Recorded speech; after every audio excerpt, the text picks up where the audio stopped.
Good afternoon everyone. बहुत कम आवाज। Good afternoon everyone. बहुत बढ़िया। ये लास्ट में अकेला कौन था? अकेला चलो रे। डन। जो बच्चे ऑनलाइन कर रहे हैं वॉइस वीडियो क्लियर है क्या? और जो बच्चे थर्ड फ्लोर पर बैठ के कर रहे हैं वॉइस वीडियो क्लियर है क्या? डोंट वरी, हम यही हैं। आपको प्रेशर भी फील हो रहा होगा मेरा। अगर कोई चीज ऊपर से रखी जाए तो प्रेशर फील होना चाहिए ना। डन। अभी मैं आप लोगों से पूछ रहा था कितने बच्चों ने मेरे को पहले देख रखा है और कितने बच्चों ने पहले नहीं देख रखा है। तो बैठाओ ना, इधर चेयर्स देके बैठा दो, पीछे बैठा दो।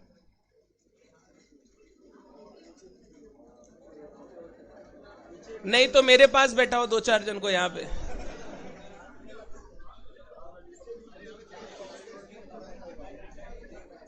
और नेक्स्ट डे से 1:30 के बाद एंटर ही नहीं करने देंगे तो अपने आप प्रॉब्लम सॉल्व। जाइए ना, आजा, पीछे है, जगह है। एक बच्चा एकदम उस लास्ट बेंच में जा, पीछे 3 दीदी थी। अरे क्या चीज के लिए हो? जा जा, एक बच्चा पीछे जा। उधर इधर आने से पीछे कैसे जाएगा? पीछे लास्ट बेंच। जिसका आंख खराब है वो नहीं जाएगा, चश्मा वाला नहीं जाएगा। चला जा, चला जा।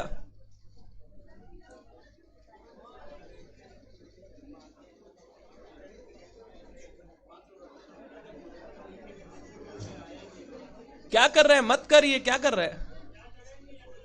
क्यों? वो तो अंदर गया हुआ था, इसको बाहर कौन निकाला? उसको बाहर, उस बेंच को बाहर कौन निकाला? ये लोग निकाला है। हट झुट्टा। हट राघव। ठीक है, इधर आ। इधर से जा पीछे। इधर देख, कोई नहीं है। वो जो थे वो चले गए। कोई दूसरा बच्चा बैग रख दिया। इधर बैठ जा। बैठ बैठ, फटाफट बैठ, फास्ट। दीदी किसी को ढूंढ रहे हैं? हाँ, इधर इधर इधर, जहां बैग रखा हुआ है पर कोई है नहीं। वो भी 3-3 बैग रखा हुआ है।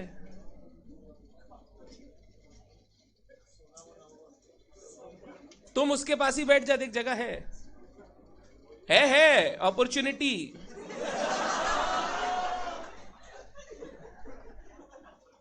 थोड़ा सा दीदी जगह दे देना, थोड़ा सा हो जाएगा। एक एक पावर बाहर रख के बैठ। ये रहा फर्स्ट बेंच। शर्मा क्यों रहा है? आजा, बैठ जा। वो लास्ट बेंच में जगह था। तुम इधर से लास्ट बेंच में जा, इधर से एकदम लास्ट बेंच। प्रियांशु, कौन है वो लास्ट बेंच? हाँ भाई, तुम उधर शिफ्ट हो जाइए, इधर बैठ जाएगा। जा जा, जल्दी जा। चलो कोई बात नहीं।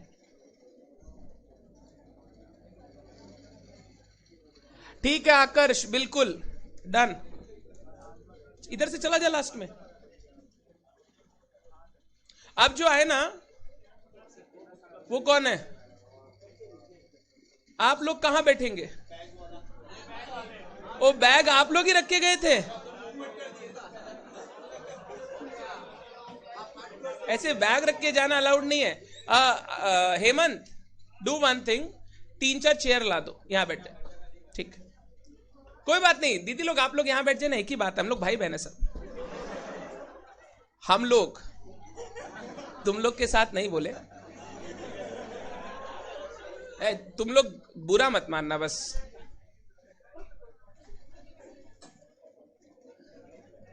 बस यहां पे आ रहे दीदी, चेयर्स आ रहे हैं, आप लोग यहां बैठ जाएंगे। एक ही बात है, अब हम लोग लड़का लड़की में भेद नहीं करते। No gender discrimination. No more seats. उनको नीचे चेयर्स देके बैठा दो, नीचे बहुत जगह है। Thanks to all of you. 2 minute रुकिए, आइए ना, इधर आइए ना।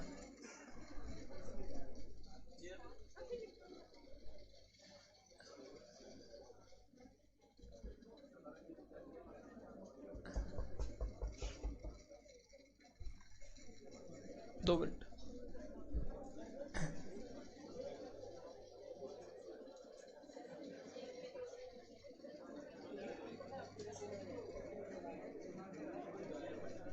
वो बंद कर दीजिए ना।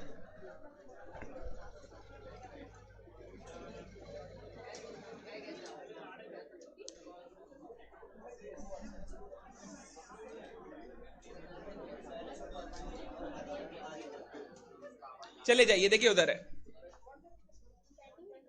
वहीं बैठ जाइए, वहीं पे लगाना, इधर मत लाना। चलो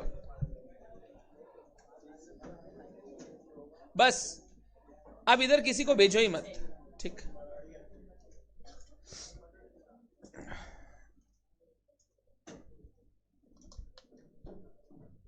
चलिए,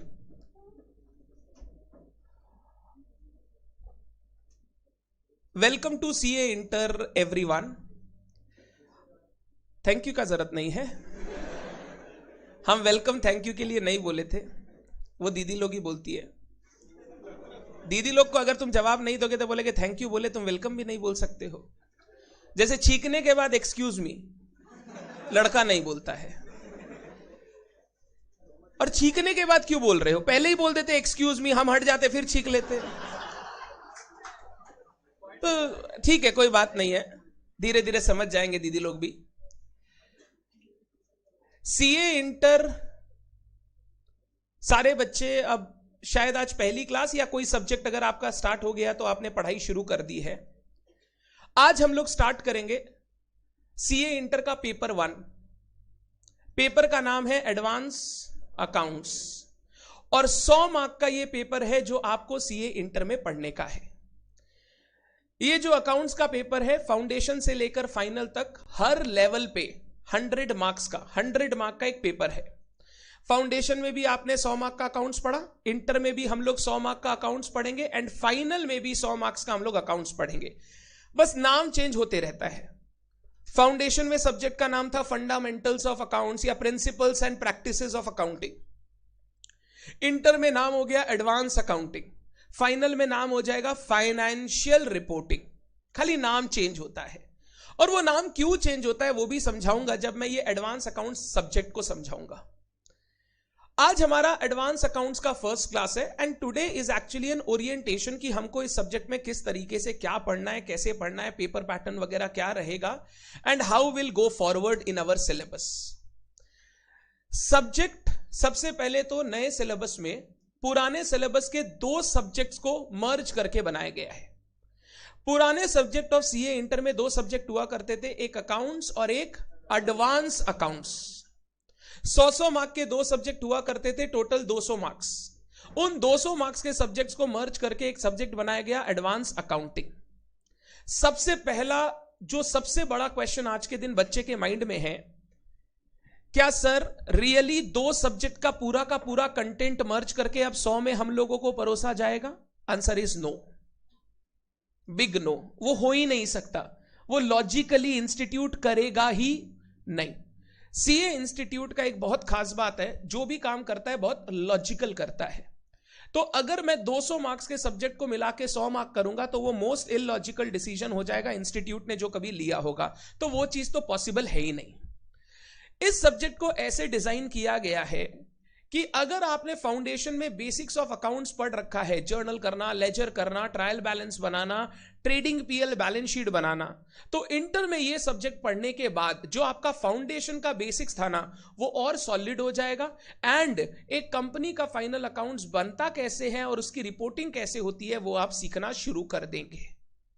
मेनली हमारा जो सब्जेक्ट कंसर्न है ना, कंसर्न वो है अकाउंटिंग रूल्स के ऊपर। किसके ऊपर? रूल्स। मतलब जो आप लॉ और टैक्स से 2 सब्जेक्ट पढ़ते हो ना, लॉ तो नाम से ही लॉ है, रूल्स है। टैक्स भी आप जानते हैं, इनकम टैक्स के रूल्स के बेसिस पे आप टैक्सेशन पढ़ोगे, जीएसटी एक्ट के रूल्स के बेसिस पे आप टैक्सेशन पढ़ोगे। जैसे लॉ और टैक्स 2 सब्जेक्ट है which are fully rule based, हमारा कहीं ना कहीं ये जो एडवांस अकाउंट्स का सब्जेक्ट बनाया गया है ना, that is fully based on principles and rules. जब मैं इसका सिलेबस के बारे में आपसे बात करूंगा तो आप ये देखोगे हमको 90% ऑफ द सिलेबस में तो रूल्स पढ़ना है, प्रिंसिपल्स पढ़ना है। 10% ऑफ द सिलेबस ऐसा है जहां पर हम लोग अकाउंटिंग करेंगे जो हम लोग बचपन से करते आ रहे हैं, जहां पे मेरे को रूल्स कम यूज करना है, डेबिट क्रेडिट ज्यादा करना है। But 90% of the paper is concerned with rules and regulations. तो सर इतना रूल्स एंड रेगुलेशंस अगर हम लोग पढ़ेंगे तो हम लोग अकाउंटिंग कब करेंगे, डेबिट क्रेडिट कब करेंगे? इंटर का सिलेबस अब डेबिट क्रेडिट के लिए बना ही नहीं है। जब मैं आपको सब्जेक्ट समझाऊंगा, जब मैं आपको पूरी चीजें समझाऊंगा, आप देखोगे डेबिट क्रेडिट वाला पार्ट जो बचपन में सीखा था उससे काम हो जाएगा। इंटर लेवल पे तो लॉ पढ़ के उसका एप्लीकेशन सीखना है, और उसको एप्लीकेशन में डेबिट क्रेडिट अकाउंट्स में कैसे करेंगे वो मैं आपको बताऊंगा। ये नई जर्नी है, पहली बार आप भी और मैं भी इस जर्नी से गुजरूंगा। पहली बार इसलिए क्योंकि आपका जो एग्जाम है नए सिलेबस का, पहला एग्जामिनेशन जो आप देने वाले हो वो आप हो, और किसी ने अभी तक एग्जाम नए सिलेबस में नहीं दिया है। और मैंने भी अगर नया सिलेबस का कोई बैच पढ़ाया है तो ये वो पहला ही बैच होने वाला है। अभी तक मैंने नए सिलेबस का कोई और बैच पढ़ाया ही, तो पूरा जर्नी जितना आपके लिए नया है ना, उतना ही अविनाश संचेती के लिए भी नया है। नई जर्नी का सबसे अच्छा फायदा पता है क्या होता है? सबसे अच्छा फायदा यह होता है, हम लोग ना वो नहीं देख पाते कि भैया कब खत्म होगा, कब खत्म होगा, कब खत्म होगा। हम लोगों को बस जर्नी को ना कंटिन्यू करते हुए आगे बढ़ते जाना है, और एक दिन ऐसा अपने आप आ जाएगा जिस दिन हम लोग बोलेंगे everything is complete, now you go home and study. But एक चीज बोल देना कि मैं तो 90 क्लास के अंदर ही तुमको एडवांस अकाउंट्स पढ़ा दूंगा, this is bullshit, because I don't know myself कि मैं पढ़ाऊंगा तो कितना समय लगेगा और आप कितने समय में उन चीजों को लेकर चले जाओगे। बहुत बार ऐसा होता है, लोग बोलते हैं कि यार सर फाउंडेशन में आपकी कितनी क्लासेस होंगी? भैया मेरे को नहीं पता मेरी कितनी क्लासेस होंगी, क्योंकि मैं जिन बच्चों को पढ़ा रहा हूं वो हर टर्म में बदलते हैं। कोई टर्म में इतने शार्प बच्चे आते हैं जिनको एक बार बोलने के बाद सारा चीज दिमाग में बैठ गया, मेरे को एक ही बार बोलना पड़ता है। कोई टर्म में ऐसे भी बच्चे होते हैं जिनको 2 बार बोलना पड़ता है, 3 बार बोलना पड़ता है, 4 बार बोलना पड़ता है। तो क्या टाइम हर बार सेम रहेगा कि इट शुड चेंज? इट में नहीं बोलूंगा, इट शुड, क्योंकि अगर सर आप चेंज नहीं कर रहे हो और आप वैसे ही पढ़ा रहे हो जैसे आपने लास्ट बैच में टॉपर्स को पढ़ाया था, तो सर ये वाला बैच का तो लग जाएगा।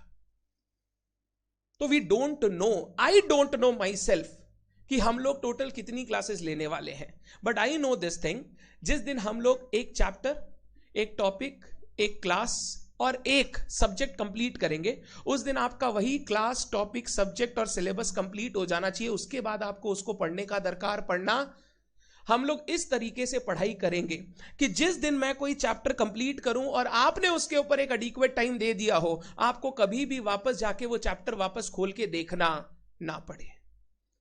हम लोग क्लासेस इसीलिए परचेज करते हैं या इसीलिए सब्सक्राइब करते हैं कि आपका बर्डन, आप क्यों क्लास ले रहे हो? ताकि आपका बर्डन कम हो जाए। अगर आपका बर्डन उतना ही रहे कि क्लासेस करने के बाद भी आप दिन रात वही सब्जेक्ट पढ़ रहे हो, तो फिर उस क्लासेस का कोई फायदा? तो हम लोग क्लास में इतनी मेहनत करेंगे, इतना टाइम देंगे कि आपको बाद में टाइम देने का दरकार।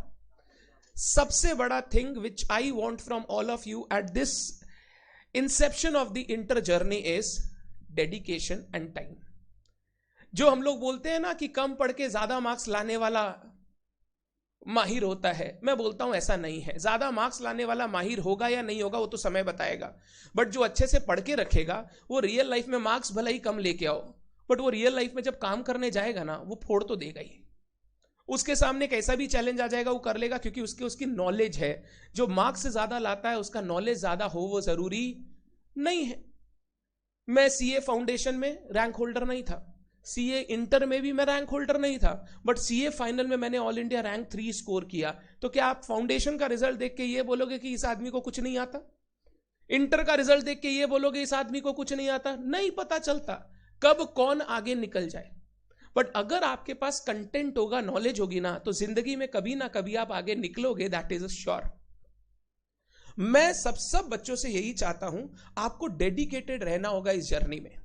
सबसे बड़ा प्रॉब्लम पता है आफ्टर कोविड क्या होने लग गया? जैसे मैंने आपसे बात कर रहा था तो मैंने आपको बोला था कोविड के बाद सबसे बड़ा प्रॉब्लम यह हुआ है, जैसे आज क्लास पूरी भरी हुई दिख रही है, 3rd फ्लोर भी पूरा भरा हुआ है, 1 हफ्ते बाद 10 जन कम हो जाएंगे, 2 हफ्ते बाद 20 जन और कम हो जाएंगे, तीसरे हफ्ते 30 जन और कम हो जाएंगे। सर ऐसा क्यों होता है?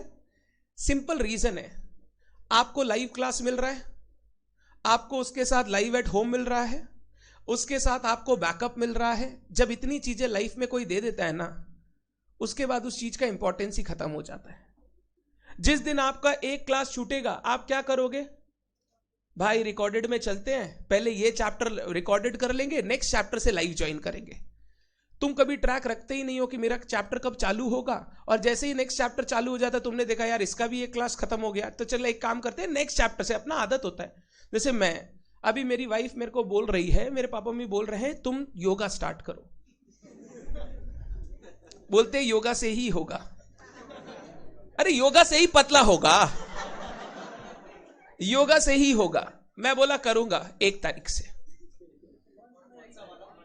बस अभी 1 तारीख बोल दिया ना, अब 1 तारीख जब आएगा, जब बोलेंगे तब देखेंगे। हम लोगों का एक आदत होता है, सर नेक्स्ट वीक से करेंगे, सर नेक्स्ट मंथ से करेंगे। वैसे ही हर बच्चा जब लाइव में एडमिशन लेता है ना और उसको बैकअप मिलता है ना, सर नेक्स्ट चैप्टर से पक्का लाइव आऊंगा।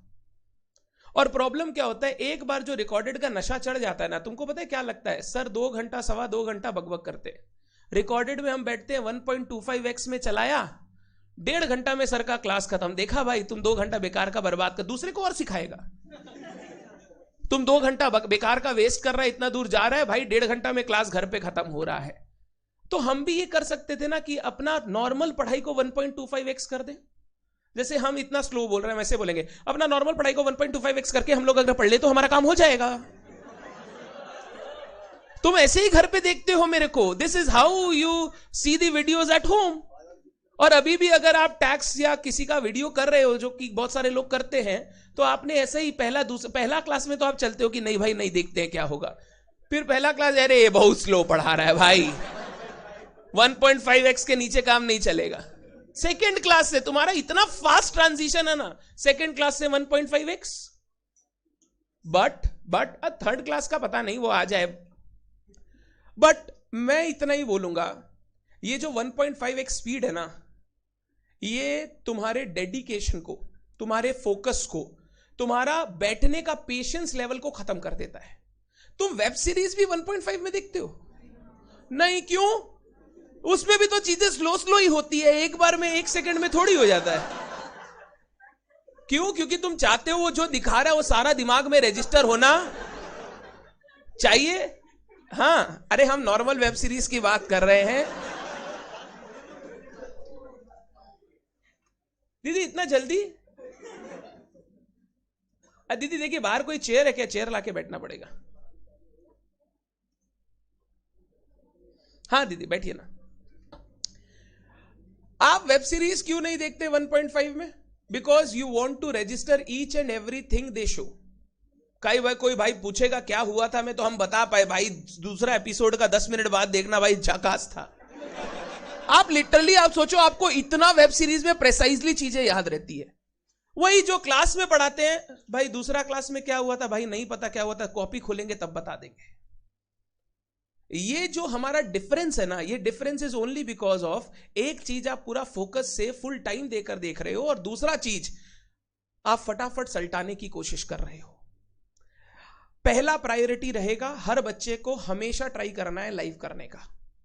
अगर लाइव कोई कारण नहीं आ पा रहे हो, ट्राई करो लाइव एट होम करने का, क्योंकि वो फैसिलिटी आपके लिए दी गई है। जो आपको एप्लीकेशन दिया जाएगा, बेसिक्स पूरा उस पर चलेगा, उसके बाद जो एप्लीकेशन दिया जाएगा उसमें live at home class regularly आपको दिखेगी।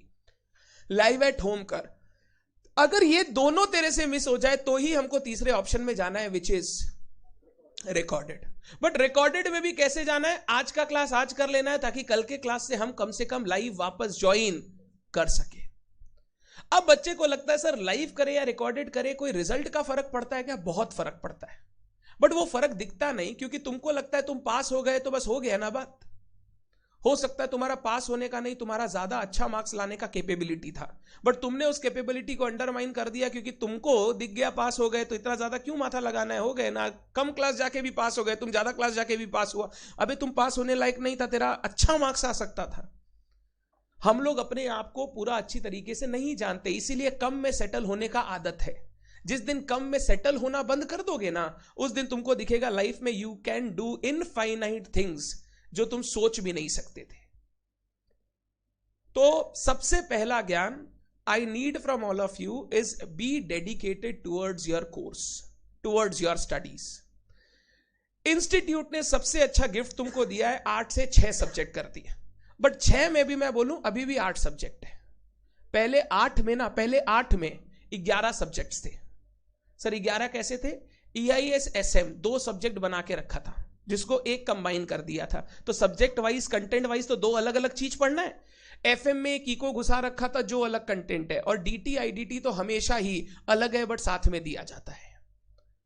तो पहले 8 पेपर थे जिसमें टोटल 11 या 10 पेपर जो भी अकाउंट कर ले उतने पेपर्स थे, 11 पेपर्स थे।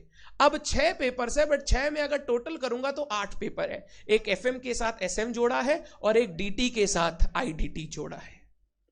अगर तेरे पास ये 8 पेपर्स है ना, तू अगर 4-4 पेपर्स भी एट अ टाइम पढ़ाई करता है तो आराम से अपने सिलेबस को टाइमली कंप्लीट करके दोनों ग्रुप का एग्जाम में दे सकता है। सर हमने सुना है सब्जेक्ट कम हो गए बट सिलेबस सबका बढ़ा दिया गया है। Answer is no. इतना नहीं बढ़ा है कि 8 बराबर 6 हो जाए। अगर 2 एक्स्ट्रा सब्जेक्ट है तो उस सब्जेक्ट में मेहनत करने का एफर्ट्स भी अलग से देना पड़ता था। अब तुमको वो एफर्ट्स देने का दरकार। तो अभी सबसे पहला चीज जो दिमाग में रखना है, May 24 में we will be appearing for both groups. Tuition तुमने क्या लिया वो मेरे को पता नहीं है, वो तुम्हारा डिसीजन है, बट दोनों ग्रुप के लिए हमको शुरू से पढ़ाई करते चले जाना है।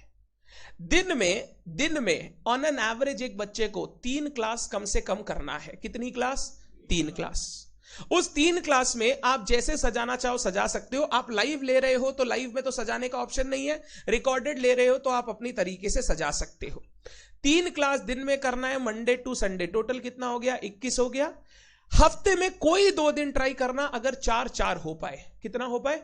4-4। तो इससे टोटल कितनी क्लासेस हम कर पाएंगे? 23 क्लास हम कर पाएंगे। जिसमें अपने को कैसे करना चाहिए? प्रैक्टिकल सब्जेक्ट का 6-6 क्लास करना चाहिए, थ्योरी सब्जेक्ट का 5 क्लास करना चाहिए। अगर 3 प्रैक्टिकल चालू करते हो, जैसे for example accounts cost tax, तो 6-6-6 कितना होता है? 18। थ्योरी एक ही स्टार्ट करना है, कौन सा? लॉ। ऑडिट और EIS SM या SM जो है सॉरी, वो धीरे धीरे स्टार्ट होगा। एक साथ सब थ्योरी स्टार्ट, और कोई करता भी नहीं, आप करके भी क्या करेंगे, कहीं होता भी नहीं है। तो अगर हम 23 क्लासेस पर वीक अचीव कर सकेंगे तो हम टाइमली अपना सिलेबस क्लासेस कंप्लीट कर पाएंगे और हम दोनों ग्रुप के लिए अपीयर कर पाएंगे May 24 में। सबसे बड़ा प्रॉब्लम आता है बीच के ब्रेक्स। एक बार कंसिस्टेंसी बन जाएगा तो वो चलते जाएगा, और एक बार कंसिस्टेंसी टूट जाएगा ना, वापस उसमें आना बहुत डिफिकल्ट हो जाता है। For the next 6 months avoid taking any breaks. Sir मतलब 6 महीना घूमना फिरना बंद? हाँ बंद।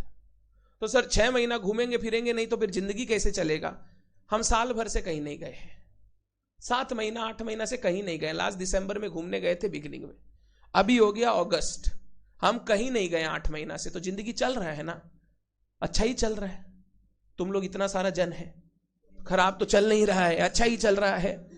लाइफ में कभी कभी क्या होता है ना, प्रायोरिटाइज करना पड़ता है चीजों में। फॉर द नेक्स्ट 6-7 months, मतलब अभी से लेकर फरवरी एंड तक कोई भी घूमने का प्लान मत बनाओ। मार्च और अप्रैल में तुम ऐसे भी कहीं घूमने नहीं जाओगे। मई में एग्जाम है, तो मई 17 के बाद 16 के बाद तुमको जहां जाना है वहां जाओ। But for the next 6 months try की एक कंसिस्टेंट रूटीन हम फॉलो कर सके। इनिशियली पहला दूसरा वीक में 23 नहीं कर पाओगे, तो पहला दूसरा वीक में स्टार्ट स्लो, मतलब 3 क्लास पर डे करने का आदत डालना है। जैसे ही 3 क्लास पर डे का आदत डल जाएगा तो फिर हमको कोई भी हफ्ते में 2 दिन ढूंढना है, चाहे ट्यूसडे फ्राइडे बना ले 2 दिन के गैप में, या फिर मंडे थर्सडे बना ले, कोई भी 2 दिन बना ले, जिसके 2 दिन के गैप में तुम कितनी क्लासेस कर रहे हो? 4 क्लास कर रहे हो। अब 4 क्लास करने का प्रॉब्लम सिर्फ एक ही जन को सबसे ज्यादा आता है, जो बच्चे ऐसी कॉलेज में है जहां रोज जाना पड़ता है। जैसे कलकत्ता में एक ही एग्जाम्पल है, जेवियर्स, बाद बाकी कभी गोयनका और JD बिरला भी ऐसे कॉलेजेस है जो उंगली कर देते हैं आने के लिए। अदरवाइज दूसरे कॉलेज को तुमसे मतलब भी नहीं है, और ये अच्छा है। ये अच्छा है क्योंकि वो कॉलेज जानते हैं कि बच्चा CA पढ़ेगा तो अच्छा करेगा, कॉलेज में भी अच्छा करेगा। तुम जो यहां पढ़ोगे उससे तुम्हारा कॉलेज का रिजल्ट अपने आप अच्छा होगा, तुमको उसके लिए अलग से पढ़ना।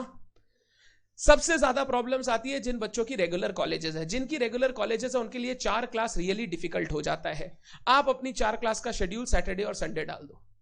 सैटरडे कॉलेज नहीं है उस दिन 1 क्लास एक्स्ट्रा करो, संडे कॉलेज नहीं है उस दिन 1 क्लास एक्स्ट्रा करो। क्या आप भी 4 कर सकते हैं? Answer is yes. तो किस दिन डालेंगे आप? Saturday Sunday. ये सब चीज पहले पता है क्यों बताता हूं?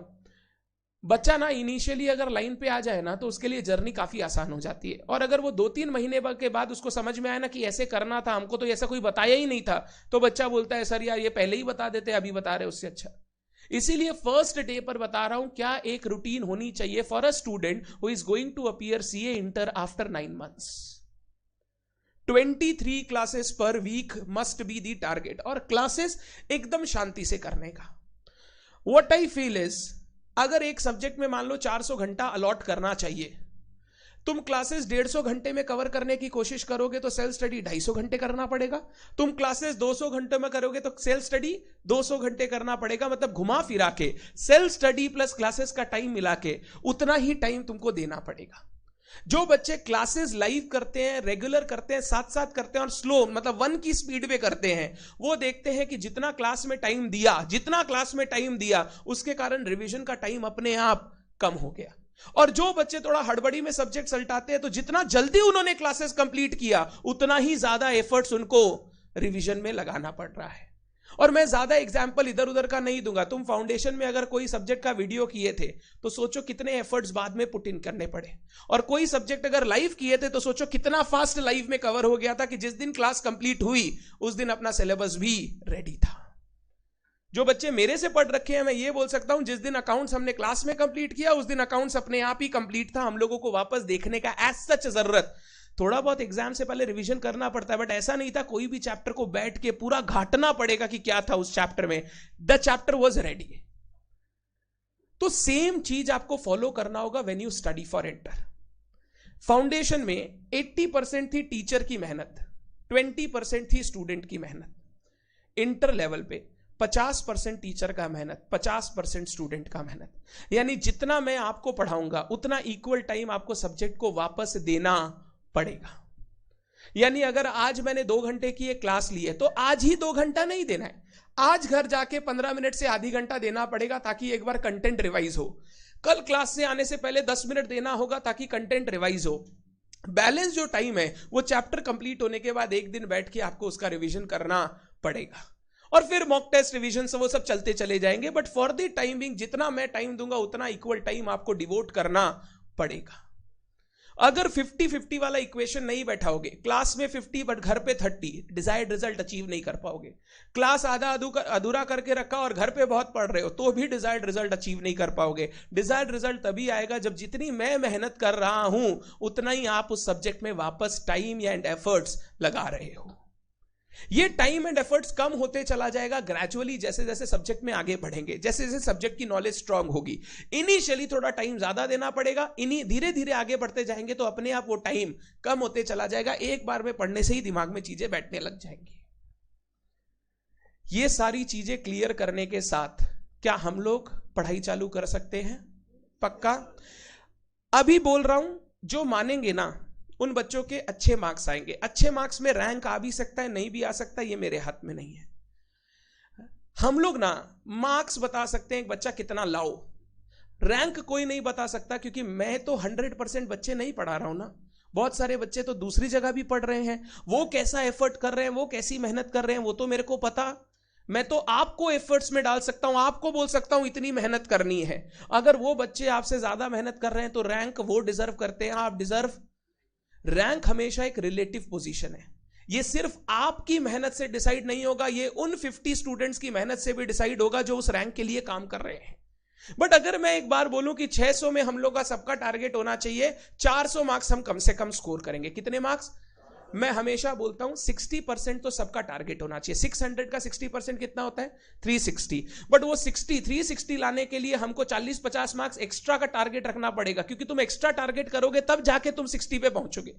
तुम टारगेट 360 करोगे तो तुम पहुंचोगे 300 पर, जो कि पास मार्क्स है. तुम टारगेट 400 का करोगे तो कहां पहुंचोगे? 360 पर. तो अगर मेरा टारगेट 400 है और मैं उसके हिसाब से अपनी पढ़ाई को आगे बढ़ाऊंगा, फिर रिलेटिव पोजीशन के हिसाब से पता चलेगा मेरा रैंक आएगा या नहीं आएगा. पहले डे पे मैं ये नहीं बोलूंगा इसी क्लास से बैठ के 50 के 50 रैंक आएंगे, दैट इज बेकार. द ट्रूथ इज जो बच्चा जितना मेहनत करेगा वो उस रैंक की रेस में आगे जाएगा. और रैंक का रेस अकेले नहीं दौड़ा जाता, इसमें तुमको समझना पड़ेगा दूसरे लोग कैसे दौड़ रहे हैं इस रेस में, तभी जाके तुम इस रैंक में पार्टिसिपेट कर सकते हो. मेरा ऑल इंडिया रैंक 3rd आया इसलिए नहीं कि मैंने मेहनत की, दूसरों ने मेरे से कम मेहनत की इसीलिए हम आगे निकल गए. अगर वो दूसरे मेरे से ज्यादा मेहनत कर लेते तो हम उस पोजीशन पे पहुंच नहीं पाते। ये समझना पड़ेगा कि rank is always a relative. को बहुत सारे बच्चे मेरे से आके आप लोग पूछेंगे, सर रैंक लाना है बताओ कैसे करना है। रैंक लाने के लिए कुछ नहीं चाहिए, आप अपना पढ़ते जाओ, मग्न हो जाओ पढ़ाई में, अपने आप देखोगे आपका रैंक आ जाएगा।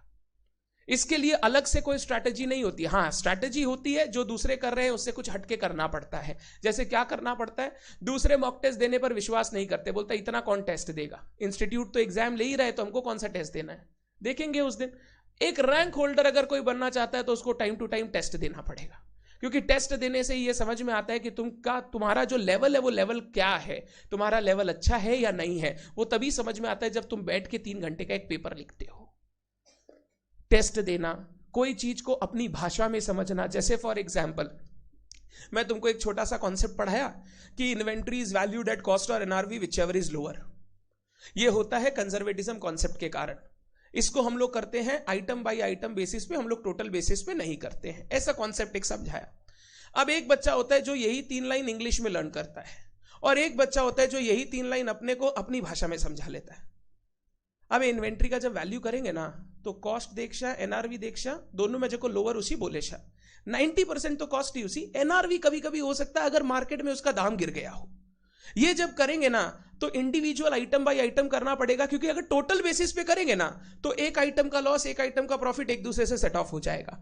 आपको अपनी भाषा में चीजों को अपने आप को समझाना। टीचर तो समझाता ही है, बट टीचर सबको अलग अलग समझा रहा है कि सबको सेम समझा रहा है? क्या सबको सेम तरीके से समझ में आए ऐसा जरूरी है? तो हर बच्चे को अपने आप को अगर समझाना है तो उसको अपना तरीके से समझना आना जरूरी है। फॉर एग्जाम्पल तुमने अगर टैक्स चालू कर दिया, तुमने टैक्स रेट्स वाला पढ़ा होगा पहली क्लास में, या टैक्स आज चालू करोगे तो टैक्स रेट्स पढ़ोगे तो अपनी भाषा में अपने आप को समझाओ कि भाई अगर कोई इंडिविजुअल होगा तो उसका टैक्स रेट होगा इतना तक एग्जेम्प्ट रहेगा, कोई टैक्स नहीं देना, इससे इतना होगा तो 5% देना, इससे इतना होगा तो 20% देना, इससे इतना होगा तो 30% देना। ये सब चीज ना दिमाग में बैठाने के लिए अपने आप को अपनी तरीके से समझाना पड़ेगा। ये सब चीज तभी समझ पाओगे जब ये सब करना शुरू करो। नॉर्मली बच्चा ना ये एक्सपेरिमेंट्स करता नहीं है, उसको लगता है सब पागलपंती है। जैसे कोई आदमी अगर अपने से बात कर रहा है तो लगेगा भाई ये पागल हो चुका है, बट खुद से बात करना कितना जरूरी है ये तभी समझ में आएगा जब करना शुरू करोगे। कोई कॉन्सेप्ट को क्लास में पढ़ाने में आधी घंटा लगता है, बट तुमको समझने में घर जाके 2 मिनट लगना चाहिए। अपने आप को समझा ले कि इसका मतलब ये है, फिर देख तुम कभी भूलेगा ही नहीं। ये सब चीजें करनी होंगी जब आप अपने घर जा रहे हो और जब आप उसका सेल्फ स्टडी कर रहे हो। अगर वही लाइन जो बुक में लिखी है वही रटते चले जाओगे ना, एक लेवल के बाद धीरे धीरे जैसा ही नया रटना शुरू करोगे, पुराना वाला वहां से, दिमाग का कैपेसिटी तो लिमिट है ना, तो तुम जितना नया चीज डालोगे पुराना वाला निकलते चला जाएगा। वहीं अगर चीजों को एकदम तुम कंपाइल करके छोटे छोटे रूप में अंदर डालते रहोगे तो ज्यादा चीज डालने का ऑप्शन रहेगा। तो आप जब घर में जाके पढ़ेंगे आपको अपनी लैंग्वेज में चीजों को समझना पड़ेगा, ना कि सर ने जो बोला बस उसी को लर्न कर लो। अगर तुम गए घर और तुमने अपनी लैंग्वेज में समझाने का कोशिश किया, तुमको फिट नहीं हुआ यार इसमें ऐसा होता तो क्या होता, वो बनता है डाउट तुम्हारा। डाउट कभी भी ये नहीं होता सर ने बोला हाँ सर एक बार और बताइए, तो ये डाउट नहीं है, ये है तुमने पहली बार ध्यान से सुना नहीं तो तुम चाहते हो मैं एक बार और बोल दूं। डाउट क्या होता है, सर मैंने इसके ऊपर सोचा, सर सोचने के बाद ये बात तो ठीक है बट सर अगर ऐसा हुआ तो फिर क्या होगा। That is a real doubt, जब आप खुद समझ के बोल रहे हो कि सर ये वाला केस हुआ तो क्या करना है हमको। एंड वो तभी आएगा जब आप उस चीज को खुद से पढ़ रहे हो। सर के पढ़ाने से डाउट नहीं आता है, खुद के पढ़ने से डाउट आता है।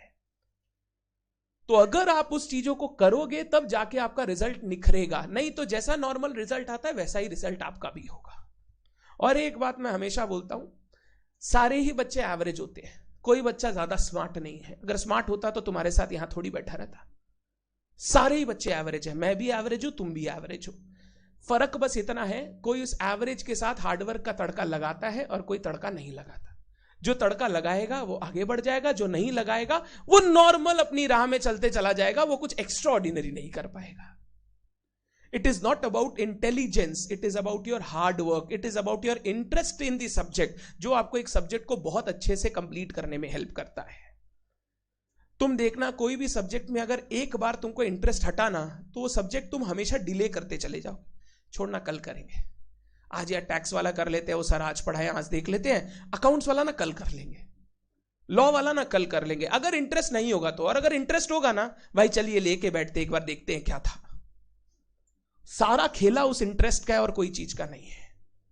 हमको भी अगर कोई चीज में इंटरेस्ट होगा तो हम फटाफट लेके खत्म कर देंगे, नहीं होगा ना अरे कल करेंगे, छोड़ना आज नहीं है, टाइम टाइम है बस करना नहीं है, क्योंकि उस चीज का इंटरेस्ट ही नहीं है। तो सब्जेक्ट में इंटरेस्ट लाना इज वेरी इंपॉर्टेंट। किसी के बहुत जल्दी आ जाता है, किसी के नॉर्मल टाइम पे आ जाता है, और किसी के लेट आता है। जिनको लेट आता है उनके प्रॉब्लम होती है, जिनका नॉर्मल टाइम या जल्दी आ जाए वो तो आगे निकल जाएंगे। तो हम लोगों को सिर्फ एक ही वर्ड पे ध्यान देना है कि हमको फॉर द टाइम बिंग अभी डेडिकेटेड रहना है, कंसिस्टेंट रहना है, क्लासेस मिस नहीं करनी है। पढ़ते पढ़ते आगे बढ़ेंगे तो चीजें अपने आप कंप्लीट होती चली जाएंगी, टेंशन लेने का दरकार नहीं है। और कोई ज्यादा बुद्धिमान और कोई बेवकूफ नहीं है, हर जन बहुत स्मार्ट है। आप अपनी स्मार्टनेस के हिसाब से अपने आप को चीजें करने में हेल्प करो। कोई आदमी फास्ट लर्नर है तो कोई आदमी लिखते ही उसको चीजें याद हो जाती है, कोई आदमी को देखते ही चीजें याद हो जाती है, किसी को लिखने से याद होती है, किसी को 2 बार पढ़ने से याद होती है। आप अपने आप को समझो आप कौन से हो, एंड अकॉर्डिंगली आप अपना पढ़ाई शेप करो। जिनको देख के याद होता है वो चार्ट्स बना के रखो, उनको फटाफट चीजें याद होंगी। जिनको लिख के याद होता है वो हर दिन जो पढ़ते हो घर जाके एक बार उसका नोट्स बनाया करो, समरी नोट्स, उनको वैसे याद हो जाएगा। और जिनको ऐसा है कि 2 बार रीड करने से याद होता है, उनको बस ध्यान देना है, हर 10 दिन में 5 दिन में एक बार उठा के उसको रीड करना है। हर बच्चे का अपना सोल्यूशन है, इंडिविजुअल सोल्यूशन है, हर बच्चा सेम नहीं होता है। तो ज्यादा इंपॉर्टेंट इज जो मैं पढ़ा रहा हूं उसको अपनी लैंग्वेज में घर जाके वापस पढ़ना। जो मारवाड़ी है वो मारवाड़ी में, जो बंगाली है वो बंगाली में, जो मराठी है वो मराठी में, एंड जो XYZ है वो XYZ में। बट आपको अपनी लैंग्वेज में समझना पड़ेगा। जितना ज्यादा अपनी लैंग्वेज में जल्दी समझ में आएगा ना, उतना दूसरी लैंग्वेज में नहीं आएगा। इंग्लिश में तो कतई नहीं आएगा, English is a very funny language. अलग अलग चीज अलग अलग नाम से जानी जाती है। अब एक कॉक होता है शटल वाला,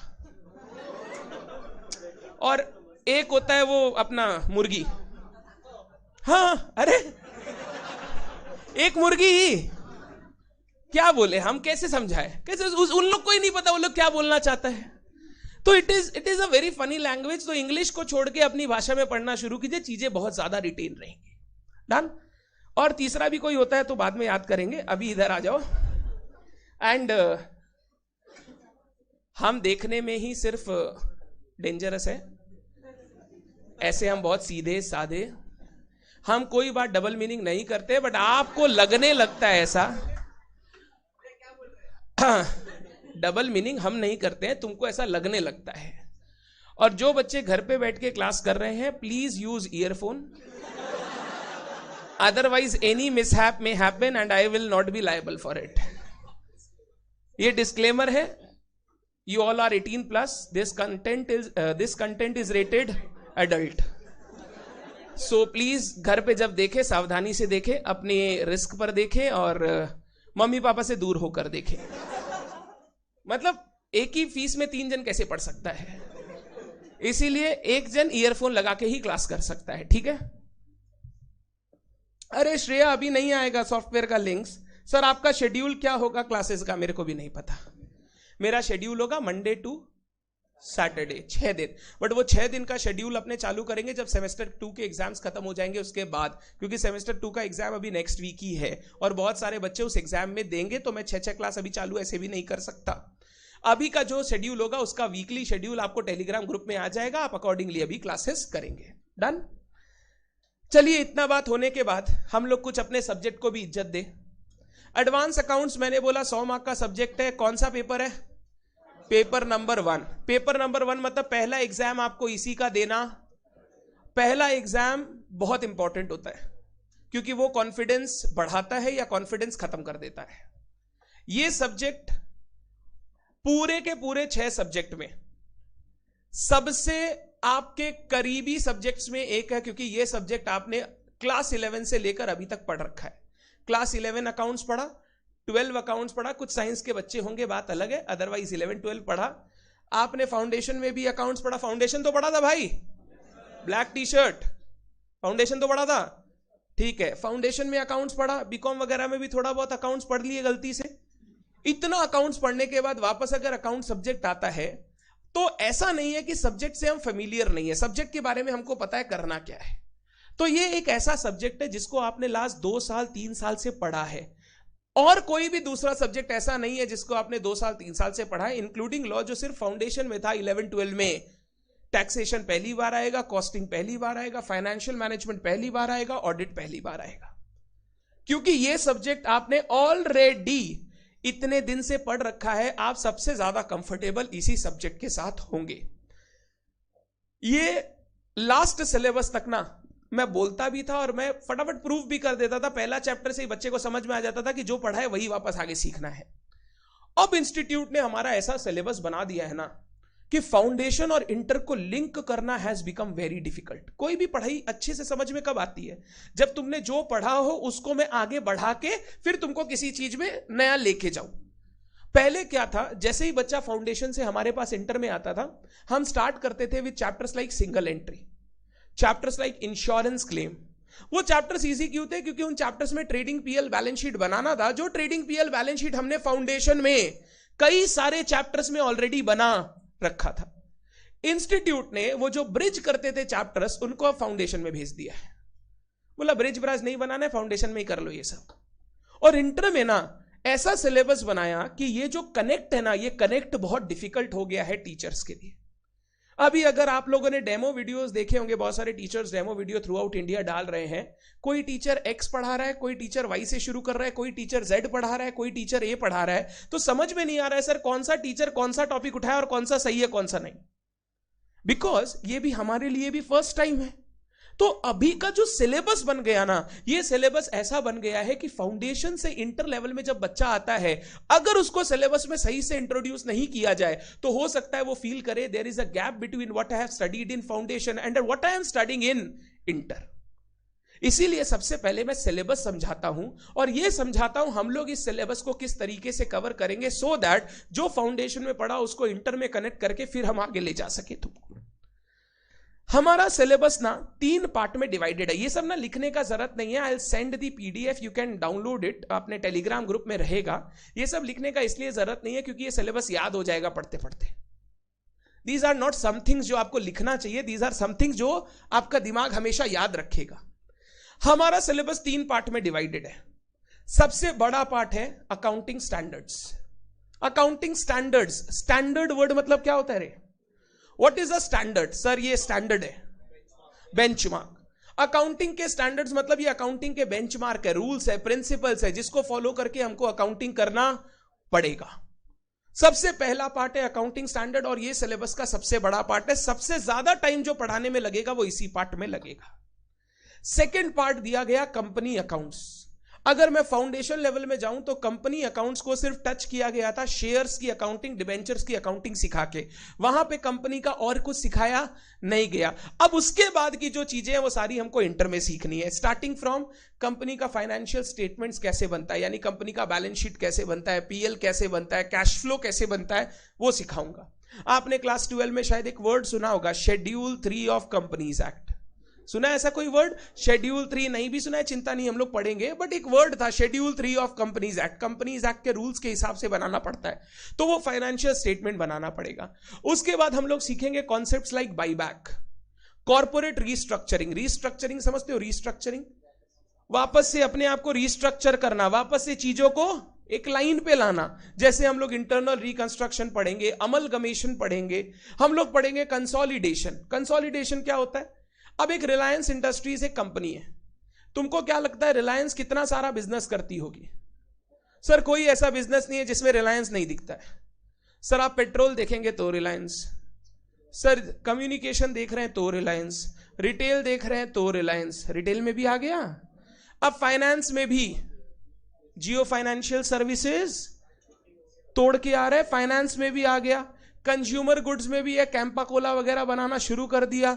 कोई ऐसा बिजनेस ये नहीं है जिसमें रिलायंस नहीं है। टाटा का देखो हर चीज में है, नमक टाटा, नमक टाटा, गाड़ी टाटा, कुछ भी सब कुछ है टाटा का। टाटा का खुद का रियल एस्टेट डिविजन्स भी है, सब सारा बिजनेस करता है। क्या लगता है सारा बिजनेस एक ही कंपनी चलाता होगा?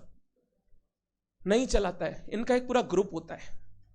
जैसे अगर रिलायंस में जाओगे तो कम्युनिकेशन वाला बिजनेस जियो चला रहा है, फाइनेंशियल सर्विसेज वाला जियो फाइनेंशियल सर्विसेज चलाएगा, रिटेल वाले के लिए कंपनी है रिलायंस रिटेल, अलग अलग बिजनेस के लिए अलग अलग, जैसे टाटा में जाओ स्टील के लिए टाटा स्टील, मोटर्स के लिए टाटा मोटर्स, सुना है ना, ऐसे अलग अलग कंपनीज बना के बिजनेस करते हैं। अब हमने बना ली बहुत सारी कंपनीज, हर अलग अलग कंपनी बिजनेस कर रही है।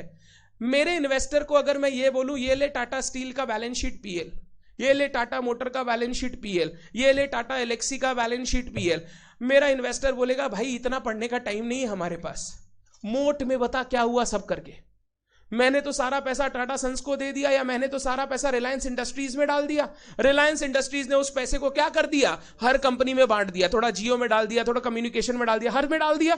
अब हमको यह पता करना है कि भाई ओवरऑल पैसे से हुआ क्या।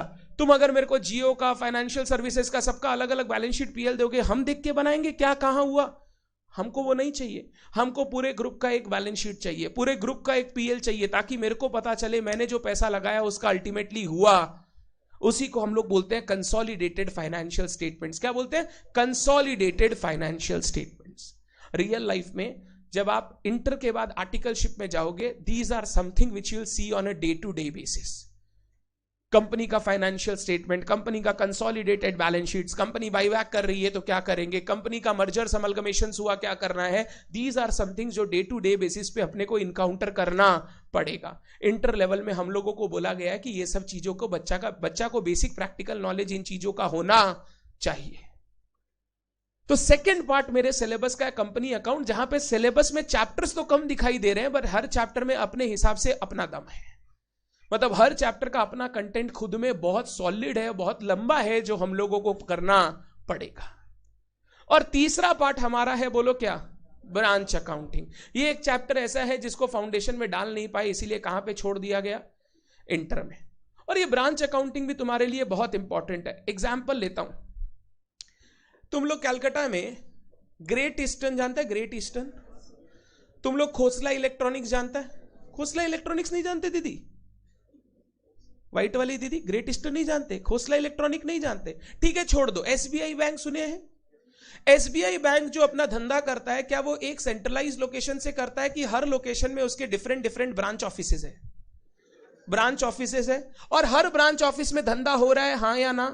अगर तुमको पता करना है कि रिलायंस के शोभा बाजार ब्रांच ने इस साल कैसा परफॉर्म किया, तो तुमको उसका फाइनल अकाउंट्स बनाना पड़ेगा, सिर्फ एक छोटे से ब्रांच का। शोभा बाजार ब्रांच ने क्या किया, उसका अकाउंटिंग करना सीखना पड़ेगा, उसका फाइनल अकाउंट्स बनाना सीखना पड़ेगा। फिर तुम अगर एसबीआई पूरी कंपनी का फाइनेंशियल स्टेटमेंट बनाना चाहते हो, तो ये सारे ब्रांचेस का जो रिजल्ट है उसको क्यूमुलेट करके एक कंपनी का फाइनेंशियल रिजल्ट बनाना पड़ेगा। हम लोगों को इस चैप्टर में सिखाया जाएगा, जिसको हम लोग बोलते हैं branch accounts. Sir branch accounts में और कंसोलिडेशन में क्या फर्क हुआ? ब्रांच फॉर्म में एक ही कंपनी है जिसका बहुत सारा ऑफिसेज है, हर ऑफिसेज में धंधा हो रहा है। बट कंसोलिडेशन में बहुत सारी कंपनियां हैं जो अलग अलग धंधा कर रही हैं, और उन सारी कंपनियों का जो शेयर होल्डिंग है वो एक जगह पर है। अब इस पूरे ग्रुप का काम कैसे होगा वो सिखाता है कंसोलिडेशन। कंसोलिडेशन में हर बिजनेस अलग अलग कंपनी में हो रहा है, और ब्रांच सारा ही एक ही कंपनी का है और वही सेम धंधा कर रहा है जो उसको बोला गया है।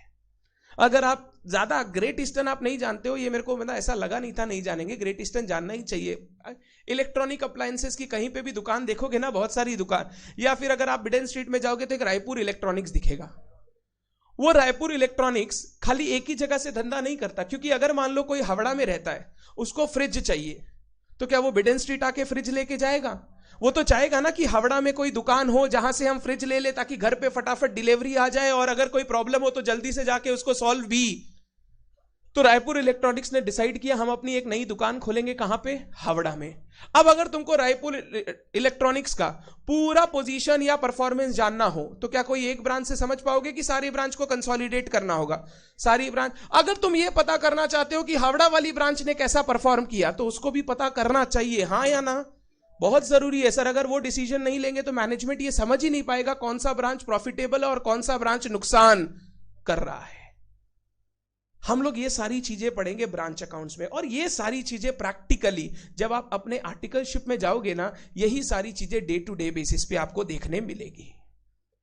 ब्रांच का सबसे बेस्ट एग्जांपल है बैंक, क्योंकि उसका ब्रांच आपने देखा होगा, एसबीआई का शोभा बाजार ब्रांच, एसबीआई का बड़ा बाजार ब्रांच, एसबीआई का मछुआ ब्रांच, एसबीआई का बीबीडी बाग ब्रांच, एसबीआई का टॉलीगंज ब्रांच, एसबीआई का बालीगंज ब्रांच, इतने सारे ऑफिसेस खोल रखे हैं क्योंकि वो जानते हैं कि कोई भी अगर ट्रांजैक्शन करने आएगा तो उसके घर के पास वाली बैंक पे आएगा, वो टॉलीगंज में रह के बीबीडी बाग में अकाउंट नहीं खोलने वाला है। हम लोग भी अगर यहां पे आए पढ़ाने तो हम लोगों ने कहां अकाउंट खोला, पास में एचडीएफसी बैंक थी गिरीश पार्क में, उसमें अकाउंट खोला, क्योंकि अगर हमको कल कोई ट्रांजैक्शन करना हो, कोई आरटीजीएस मार रहा हो 5 लाख रुपए का, तो हम बीबीडी बाग जाके आरटीजीएस नहीं मारेंगे, हम उतरेंगे गिरीश पार्क जाएंगे, आरटीजीएस मारेंगे, काम कंप्लीट। आरटीजीएस पेमेंट सेटलमेंट का एक तरीका होता है, रियल टाइम ग्रॉस सेटलमेंट बोलते हैं। फास्ट पेमेंट कर रहा है ना, यहां आपने पेमेंट मारा, सामने वाले के अकाउंट में रिफ्लेक्ट करेगा बड़ा अमाउंट, तो हम लोग आरटीजीएस यूज करते हैं। यूपीआई से 10 लाख रुपया नहीं भेज पाएंगे, यूपीआई से 10 लाख रुपया, तो अगर किसी को पार्टी को 10 लाख रुपया पेमेंट करना और उसको अभी के अभी चाहिए तो तुमको यूज करना पड़ता है आरटीजीएस। ये अलग अलग वर्ड्स है, रियल लाइफ में आपको ये सब काम आएंगे। हम लोगों का सिलेबस ये बनाया गया, और ये इसलिए बनाया गया ताकि आप रियल लाइफ में जाके आर्टिकलशिप में इन सब चीजों को अप्लाई कर सके। पहले बताइए सिलेबस समझ में आया? मैंने बहुत शॉर्ट में ये सिलेबस लिखा है, ये सिलेबस धीरे धीरे पढ़ते जाएंगे तो ये सिलेबस अपने आप आपको आगे आगे समझ में आते चला जाएगा। अब सिलेबस समझने के बाद सबसे पहला क्वेश्चन बच्चे का ये होना चाहिए, सर ये सिलेबस से क्वेश्चन तो पूछा जाएगा बट पेपर में क्वेश्चन पूछेगा कैसे वो, मतलब what is the paper pattern of our advance accounts. अभी पेपर पैटर्न को इंस्टीट्यूट ने सारे ही सब्जेक्ट में स्टैंडर्डाइज कर दिया है, स्टैंडर्डाइज कर दिया, हर पेपर में यही पेपर पैटर्न रहेगा। सेक्शन ए रहेगा आपका पेपर का, बोलो क्या, 30% एमसीक्यूज, 100 का 30% इज 30 मार्क्स। तो पहला पेपर का सेक्शन ए जो होगा उसमें 30 मार्क्स का मल्टीपल चॉइस क्वेश्चंस रहेगा। ये 30 मार्क्स का जो मल्टीपल चॉइस क्वेश्चन रहेगा ना, वो 1 मार्क इंटू 30 नहीं होंगे, 1 मार्क इंटू 30 क्वेश्चन वो जो फाउंडेशन में होता था वो नहीं होगा। यहां पे केस स्टडी फॉर्म में भी क्वेश्चन रहेंगे, यहां पे 1 मार्क वाले भी क्वेश्चन रहेंगे, वो मिक्स्ड क्वेश्चंस होंगे। केस स्टडी का क्वेश्चन देगा तो एक बड़ा सा सिनेरियो देगा, उसके 6 मार्क्स 8 मार्क्स डाल देगा और उसके 4-5 छोटे छोटे एमसीक्यू बना देगा। आपको वो सिनेरियो पढ़ना है और एमसीक्यू में जो पूछा है उसका आंसर करना है। वैसे करके टोटल 30 मार्क्स के मल्टीपल चॉइस क्वेश्चंस आपको एग्जाम में दिए जाएंगे, जिसमें दोनों टाइप के क्वेश्चन होंगे, केस स्टडी बेस्ड भी होंगे और डायरेक्ट क्वेश्चंस भी होंगे।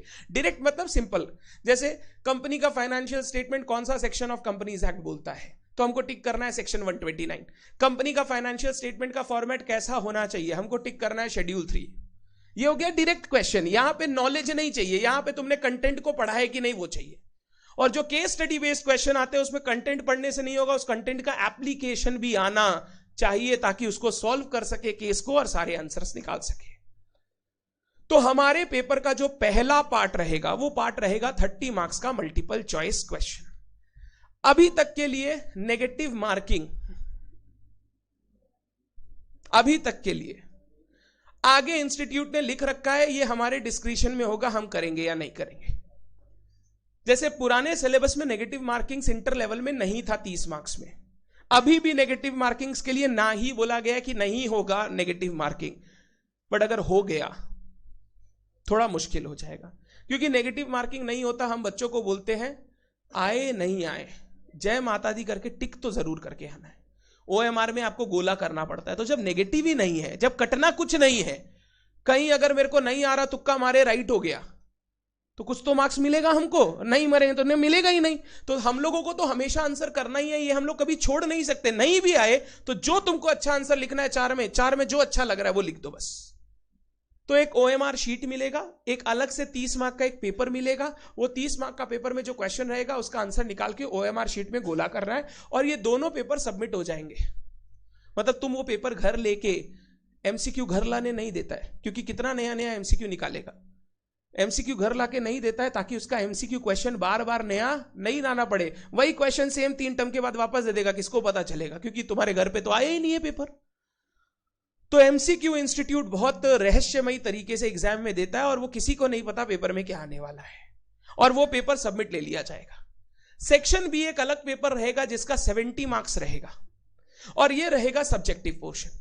ये सेक्शन बी में ना टोटल 6 क्वेश्चन होंगे, 6 में आपको 5 करने पड़ेंगे।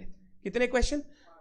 6 में 5, हर क्वेश्चन 14 मार्क्स का होगा, तो 14 मार्क्स इंटू 5 70। नॉर्मली यही पैटर्न था, नए सिलेबस का अभी तक पैटर्न आया नहीं है। मैं ये बोल रहा हूं जो पास्ट सिलेबस था उसमें 30-70 जिस पेपर में था उसमें कैसे इंस्टीट्यूट क्वेश्चन देना, क्योंकि 70 मार्क्स को और तोड़ ही नहीं सकते। 70 मार्क्स को और अब तोड़ ही नहीं सकते। 70/4 करोगे तो भी पॉइंट में आएगा। तो 70/5 14 होता है और 14 मार्क के 5 क्वेश्चन आपको करने होंगे। टोटल कितना देगा? 6। यानी एक क्या रहेगा? चॉइस रहेगा। तो पूरे पेपर में एक चॉइस रहेगा सब्जेक्टिव वाले पार्ट में, एमसीक्यू में कोई चॉइस नहीं रहेगा। 100 मार्क का पेपर होगा 30+70। अब एमसीक्यू आने के बाद बच्चे को ऐसा लगता है चीजें will be easier for us, multiple choice आ गया भाई पूछ के ही कर लेंगे। ऐसा होता नहीं है एग्जाम में, पता नहीं क्यों सीए एग्जाम्स में, क्योंकि तुम जिससे पूछने के लिए जा रहे हो वही तुम्हारा वेट कर रहा था। भाई क्वेश्चन नंबर 1 का बताना क्या होगा? भाई यही हमको नहीं आता था, तुम बताना क्या होगा। और अगर वो बता भी रहा है तो जरूरी नहीं है उसका जो आंसर है वो सही हो। हाँ, जब हमको नहीं आता तो हम सामने वाले से पूछ भी नहीं सकते भाई सही है तो। ये ऐसा होता है। मेरे पास एक सीए फाइनल में लड़की बैठी थी। एग्जाम में लड़की बैठना is not a good thing, because वो मांगेगी तो देना पड़ेगा, और तुम मांगोगे तो कंडीशन के साथ मिलेगा। मांगोगी मतलब क्वेश्चन का आंसर मांगोगी। मान लो तुमने उससे क्वेश्चन पूछा तो बोलेगी पहले 1 का ए बताओ फिर हम 1 का बी बताएंगे। और वो पूछेगी तो तुम्हारे पास चॉइस नहीं है, क्योंकि तुम भी चाहते हो कि भाई ठीक है एग्जाम तो हर बार आएगा, लड़की तो एक ही बार बैठी है। तो लड़का के लिए ज्यादा ऑप्शन है नहीं लाइफ में, ठीक है ना बात। तो ये प्रॉब्लम है। अब वो लड़की क्या होता है, मेरा एक क्वेश्चन मैं लिख रहा था, वो क्वेश्चन बैठ के मेरा छाप रही है, मेरे से पूछती है तुम सही तो कर रहे हो ना, हम तुम्हारा देख के लिख रहे हैं। हम उसको खाली ऐसे देखे, फिर बोली तुम जो लिख रहे लिखो, हम बस वही लिख लेंगे। इंटेंस लुक था, चेहरा शरीर हमेशा से ही ऐसा ही था, तो खाली देखते ही थे तो समझ जाती थी कुछ बोल देगा उससे अच्छा कुछ बोले, कुछ नहीं बोले तो ही ठीक है। हम बोला तुम पूछ मेरे से रही हो, तुम पूरा देख के लिख रही हो, फिर तुम ये मेरे से पूछ रहे हो सही है कि नहीं। अबे तुमको कुछ नहीं आता तो जो आता है वो लिख लेना मेरे को। ये कौन पूछता है कि भाई तेरे को तो आता है तो ही हम तेरा छापे? तुमको कुछ आता नहीं है, तुम सामने वाले का क्रेडिबिलिटी पे क्वेश्चन मार्किंग कर रहे हो। वैसे एग्जाम में जो सामने वाला बता दिया हम लोग उसको सही मान लेते हैं, क्योंकि उस समय हमारे पास कोई चारा। बट ऐसा बहुत बार होता है कि जो सामने वाला कर रहा है वो भी रॉन्ग है। It is not his mistake, it is institutes question making pattern. कभी अगर कोई फाउंडेशन में एमसीक्यूज को सही से देखा है, स्पेशली मैथ्स, तुम अगर गलती करते हो ना कैलकुलेशन में भी, तो भी तुमको ऑप्शन दिखाई देता है। मतलब वो ऐसा बनाता है, अगर तुमने प्लस किया, मान लो प्लस सही है, उसका आंसर सी में दिख रहा है, गलती से प्लस की जगह माइनस कर दिया तो वो भी बी में दिख रहा है, इनटू कर दिया तो ए में दिख रहा है, डिवाइड कर दिया तो डी में दिख रहा है। मतलब वो आंसर बनाने वाला इतना टेक्निकल आदमी है कि वो सारा गलती सोच के आंसर बना रहा है। अब हम लोग का क्या होता है एमसीक्यूज में, हम लोग क्या बोलते हैं, जो पहली बार नंबर इस स्क्रीन पर आया वो सही है, टिक कर दो। साला जब हम दूसरे पर भरोसा कर रहे हैं तो अपने पर तो भरोसा 200% ज्यादा है। मेरा कैलकुलेटर बोल रहा है 220 आया, डी टिक कर, जबकि आंसर बी था, क्योंकि तुम एक ठो गलती किया था कैलकुलेशन में और वो भी पॉइंट वहां पे। ये तुम्हारे साथ होगा इनकम टैक्स में। तुम आंसर निकाल रहे हो, सब कुछ कर लिए, 10 ठो स्टेप करके आंसर निकाले, 11वां स्टेप भूल गए थे। अब साला 10वां स्टेप का भी आंसर नंबर डी में दिख रहा है। अब खुद पे तो डाउट है नहीं भाई, 1,20,000 आया, चल 1,20,000 डी टिक कर दे, जबकि आंसर था बी, आंसर था ए। मतलब इतना गलती होता है जिसका कोई बोलना ही नहीं है।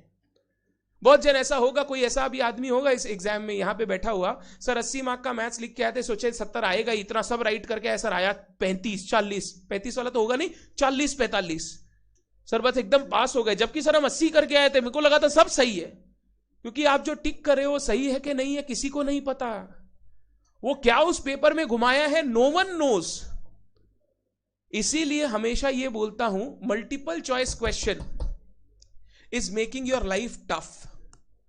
इसका 2 कारण है, पहला तो इंस्टीट्यूट का पेपर सेटिंग, और दूसरा मल्टीपल चॉइस क्वेश्चन में ना कोई स्टेप मार्किंग नहीं होती। Either it is 2 out of 2 और it is 0 out of 2। There cannot be 1 or 1.5, because वो तुम्हारा स्टेप देखेगा ही नहीं, वो तो ओएमआर शीट में तुम्हारा खाली टिक देखेगा।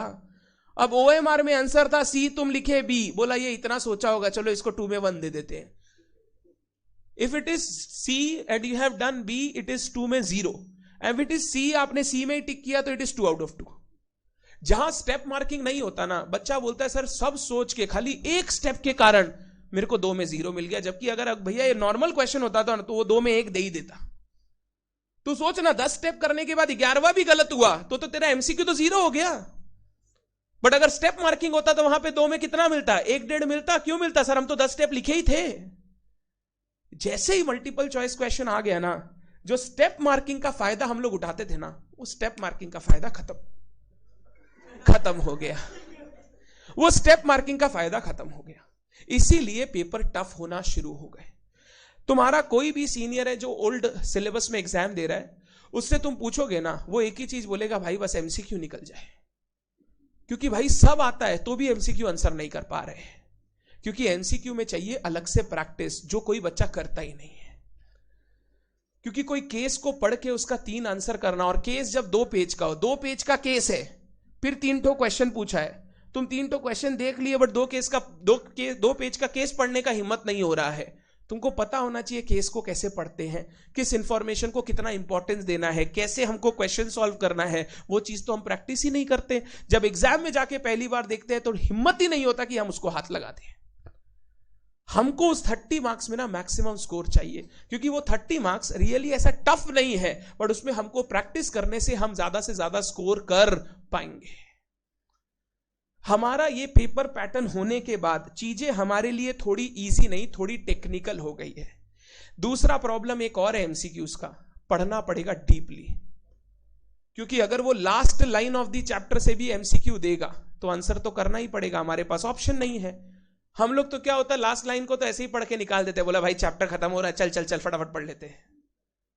बट एमसीक्यू में तो कुछ भी पूछ सकता है। तो जब एमसीक्यू में कुछ भी पूछ सकता है, मतलब जितना इंपॉर्टेंट मेरे लिए फर्स्ट लाइन था, उतना ही इंपॉर्टेंट मेरे लिए लास्ट लाइन भी हो जाएगा। And if I am not studying that last line properly and उससे एमसीक्यू आ गया, तो 1 मार्क्स मैंने वहां खो दिया, जो बेकार का चला गया। मतलब 99% पढ़ने के बावजूद भी मार्क्स जा सकता है अगर वो एमसीक्यू उस 1% से बना दिया गया। इसीलिए अब थोड़ा सा पढ़ाई में ना डेप्थ लाना पड़ेगा, और थोड़ा सा पढ़ाई को और अच्छे से करना पड़ेगा। मतलब अब मैं ये नहीं बोल सकता ये वाला पॉइंट कम इंपॉर्टेंट है, वाला पॉइंट ज्यादा इंपॉर्टेंट है, क्योंकि कौन सा पॉइंट ज्यादा इंपॉर्टेंट है, कम इंपॉर्टेंट है, वो डिसाइड होता है एग्जाम में कौन सा क्वेश्चन आएगा, और एमसीक्यू में कहां से आएगा किसी को पता ही। हमको हर पॉइंट इक्वल इंपॉर्टेंस से पढ़ के जाना पड़ेगा। मतलब अब वो जो अपने करते थे ना सेक्शनल स्टडी, पार्ट स्टडीज, कि भाई ये वाला कर ले, ये वाला छोड़ दे, ये वाला देख ले, इसको कम करने से भी हो जाएगा, अब वो खत्म हो जाएगा। तो जो बर्डन बढ़ाया है ना, वो इस 30 मार्क्स के लिए ही बर्डन बढ़ा है। 70 मार्क्स अपने आप निकल जाएगा, कोई टेंशन नहीं है। 30 मार्क्स में लेके आना इज वेरी डिफिकल्ट। क्या ओवरऑल पेपर पैटर्न याद रहेगा? अब ये सिर्फ एक में नहीं, कॉस्टिंग का भी पेपर पैटर्न यही रहेगा। इनकम टैक्स में क्योंकि 2 सब्जेक्ट है, पेपर पैटर्न 2 पार्ट में टूट जाएगा, 50-50। अब 50 मार्क में भी 30% यानी 15 एमसीक्यू हो जाएगा और 35 सब्जेक्टिव हो जाएगा। या 60-40 है तो 60 में 30% 18 ऑब्जेक्टिव हो जाएगा और 42 हो जाएगा सब्जेक्टिव। वो वैसा ही होगा, बट रहेगा यही 30% एमसीक्यू और 70% सब्जेक्टिव। तो सर डीटी आईडीटी का 2 अलग अलग क्वेश्चन पेपर आता है क्या? हाँ, 2 अलग अलग पेपर देता है, पूरा अलग सेक्शन, पूरा अलग रहेगा, एक साथ मिला के नहीं देगा। डीटी विल बी अलग एंड आईडीटी विल बी अलग। एफएमएसएम भी 2 अलग अलग पेपर आएगा, एफएम पोर्शन विल बी अलग और एसएम पोर्शन विल बी, दोनों में 30% एमसीक्यू और 70% सब्जेक्टिव। ये अच्छा है, नहीं तो ऐसा होता 30% एमसीक्यू पूरा एसएम से भर दिया और 70% पूरा एफएम दे दिया, या वाइसे वर्सा देगा आपको, वैसे ही देगा वो आपको। ओएमआर शीट 2 देगा आपको, पेपर भी 2 देगा आपको, अकॉर्डिंगली प्रॉपरली उनको फिल करके आना है। क्योंकि ईआईएस का पेपर कोई और चेक करता और एसएम का पेपर कोई, तो इंस्टीट्यूट आपसे अलग अलग करवाता है। क्लियर रहेगा पेपर पैटर्न, याद रहेगा। बेसिक चीज है, 30% एमसीक्यू और 70% सब्जेक्टिव, और सब्जेक्टिव में हमेशा एक चॉइस होगा। एक चॉइस होगा मतलब एक चैप्टर छोड़ के जाना भी है तो जा सकते हैं, बट कौन सा पता नहीं। और तुम्हारा एक और प्रॉब्लम है, नॉर्मली हमको अगर बोलोगे, हम ऐसे स्टूडेंट रहे हैं जो 360 डिग्री प्रिपेयर करके जाते थे, सिर्फ अपने पढ़ाई पर भरोसा नहीं था, हम एग्जाम पैटर्न भी बहुत अच्छे से देख कर जाते थे। वैसे ही जब हम पढ़ाते हैं ना, तो एग्जाम पैटर्न में क्या कहां आने वाला है वो सब बताते हैं। जैसे मैं फाउंडेशन में तुमको बोल दूंगा क्वेश्चन 2 में ये आएगा, 3 में ये आएगा, 6 में ये आएगा, 5 में ये आएगा, एंड विथ 99% एक्यूरेसी वो आता भी है। अब नहीं बता पाएंगे, क्योंकि अभी तक तो एक एग्जाम भी नहीं हुआ है, हमको क्या पता क्या आने वाला है। और मेरा वहां कोई दोस्त नहीं है जो मेरे को पेपर भेजता होगा। तो मतलब अब तुम्हारे साथ क्या हो गया, बनाने का जरूरत नहीं है, वो हम लोग इंस्टीट्यूट की फितरत से समझ जाते हैं। बट वो बहुत लेट समझ में आता है, जब इंस्टीट्यूट आरटीपी निकालेगा, एमटीपी निकालेगा, तब जाके समझ में आ जाएगा what institute is actually thinking, what institute actually wants from us. But वो आने में अभी फरवरी का टाइम है, वो अभी नहीं आता है, वो आएगा फरवरी में। तो फरवरी तक तो हम लोगों को पढ़ना, मतलब हम लोग वहां चूज ही नहीं हो सकते, पढ़ना सब कुछ पड़ेगा। जब एक बार इंस्टीट्यूट ने एमटीपी वगैरह निकाला, हम इंस्टीट्यूट का फितरत समझ पाएंगे कि वो ये चाहता है हम लोग से, तो अकॉर्डिंगली लास्ट 2 महीने में हमको इस चीज पे ज्यादा वेटेज और इस चीज पे कम वेटेज देना है। बट टिल देन हम लोग अभी कोई चॉइस नहीं है एक्सेप्ट कि हम सारा चीज को प्रॉपरली पढ़ें। डन है बात? तो तुम्हारे सिलेबस में जो नया सिलेबस इंट्रोड्यूस हुआ है, कुछ कुछ प्रॉब्लम्स तुम लोग फेस करोगे because of non availability of historical facts. अब हिस्ट्री तुम्हारा पहला लिखा जाएगा, तुम्हारा नाम सुनहरे पेन से लिखा जाएगा। भाई क्या तुम लोग फर्स्ट एग्जाम दिया था, सुनहरे अक्षरों में शहीद होने जा रहे हो तुम लोग। डन। ये सेकंड पेपर, अगर सेकंड बात समझ में आ गया, तो थर्ड बात हम लोग कवरेज कैसे करेंगे। पूरे सिलेबस में मैं आपको 4 बुक्स दूंगा, 4 बुक्स, 4 में नंबर्स ना 6 भी हो सकते हैं। मतलब क्या आ रहा है, अभी अकाउंटिंग स्टैंडर्ड का बुक रेडी हुआ तो 500 पेज का अकेला बुक है बस। हाँ बस, एक्चुअली डरने का बात नहीं है, हम लोग ना कॉपी में कुछ नहीं लिखते हैं, हमारा सब काम बुक्स में होता है। मैं अभी बुक्स दिखाऊंगा आपको, जैसे फॉर एग्जाम्पल ये दिखाई देता हूं, ये मेरा अकाउंटिंग स्टैंडर्ड का पहला वॉल्यूम है। जैसे हम लोग कैसे पढ़ाई करते हैं अकाउंटिंग स्टैंडर्ड्स को, हम लोग ज्ञान यहीं पढ़ेंगे। मैं एएस में जाता हूं पहले, हम लोग ज्ञान यहीं पढ़ेंगे, यहीं पर ज्ञान को एक्सप्लेनेशन भी लिखेंगे, मतलब हमको कोई कॉपी मेंटेन करने का दरकार, और यहीं पर हर ज्ञान के बाद हम लोग क्वेश्चंस भी कर लेंगे। मतलब मेरी अकाउंटिंग स्टैंडर्ड की कोई कॉपी नहीं होगी, मेरे बुक में ही सब कुछ होगा। तो भी सर 400 पेज का बुक, इतना पढ़ाएंगे आप? हम ज्यादा पढ़ाते ही नहीं, इच्छा ही नहीं करता है, समझो बात को। ये पढ़ाने के बाद जैसे एक एक अकाउंटिंग स्टैंडर्ड कंप्लीट होगा, हम लोग एएस की समरी मैट में आएंगे। एएस की समरी मैट में मैंने क्या किया है, हर अकाउंटिंग स्टैंडर्ड में ऐसा टेबल बना लिया है। एक साइड लिखा है कॉन्सेप्ट और राइट साइड लिखा है समरी। जैसे ही हम लोग एक अकाउंटिंग स्टैंडर्ड कंप्लीट किए, आपने पूरा अकाउंटिंग स्टैंडर्ड प्रॉपर्ली वापस रीड किया, अब समरी बनाना शुरू करना है। इन्वेंट्री क्या होता है, समरी में लिखना है assets held for sale in the ordinary course of business, assets held for production of goods and services in the ordinary course of business, asset held for being consumed in the ordinary course of such production। फिर उसके बाद accounting for inventory, opening stock वगैरह कैसे कैसे account for करते हैं। Determination of cost of inventory, inventory की cost में परचेज प्राइस आता है, लोकेशन कंडीशन तक लाने का खर्चा आता है, ट्रेड डिस्काउंट वगैरह माइनस करते हैं, वो सारा ये 3 पेज में। कितना पेज? तो मेरा AS2 मेरी मेन बुक में होगा 40 पेज का, बट हमारी समरी मैट में कितने पेज का होगा? 3 पेज। मतलब पहली बार ये समरी करने के बाद जब भी रिवीजन करेंगे हम लोग सिर्फ किससे करेंगे? समरी से। और ये समरी बुक पूरा एएस का मिला के 70-80 पेजेस का होगा। मतलब मेरे को पढ़ना है लास्ट डेट पे कितना? 70 पेज। मेरे को पूरा का पूरा ज्ञान वापस पढ़ने का दरकार नहीं है। समरी बनाते समय जो अच्छे अच्छे क्वेश्चन है हम लोग पास में लिख लेंगे। इस पॉइंट के लिए क्वेश्चन 6 रेफर करना है, इस पॉइंट के लिए क्वेश्चन 8 रेफर करना है। तो जब समरी पढ़ते जाएंगे क्वेश्चन 6 क्वेश्चन 8 रेफर करते गए, हमारा उसी समय काम कंप्लीट। थोड़ा पढ़ने के लिए ना स्टेप्स समझो।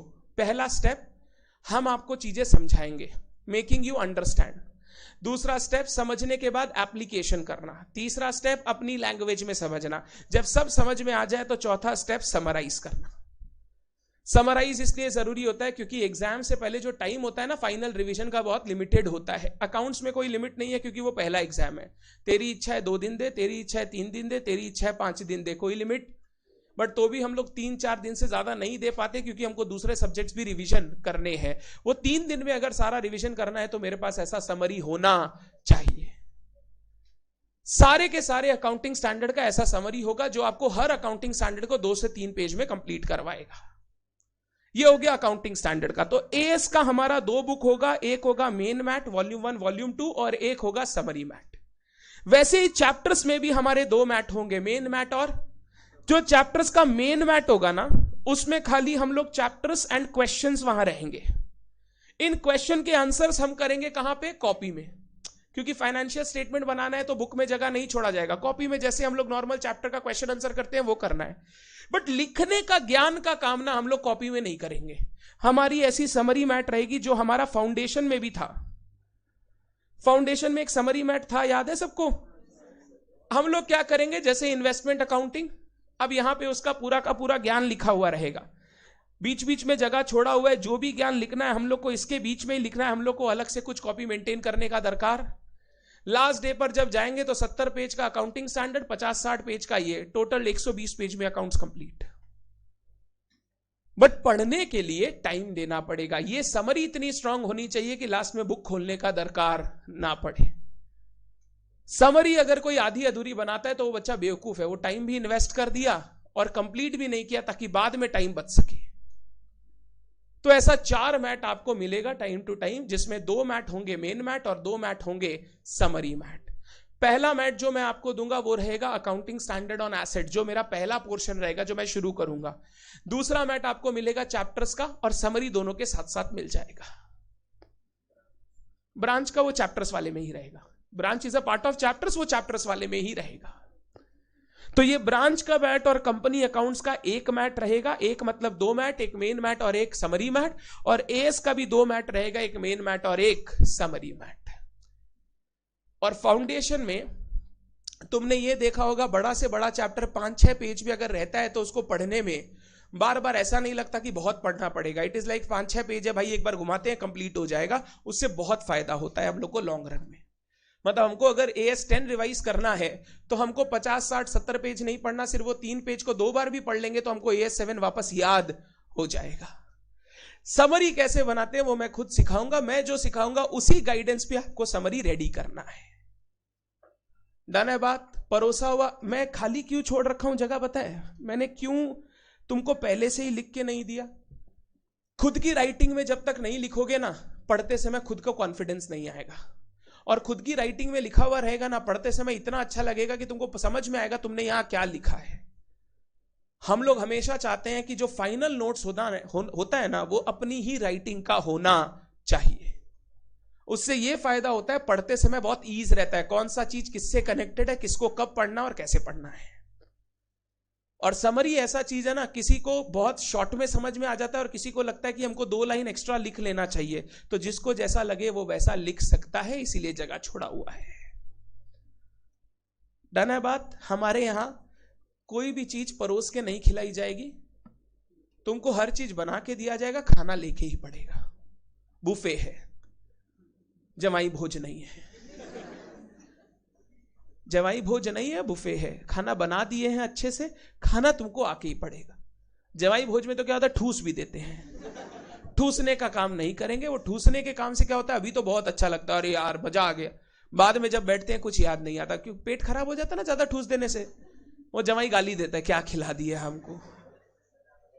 हाँ क्या बोल रहा? एक्सपीरियंस। तुम्हारा भी शादी होगा तो तुमको भी होगा, देखो ना।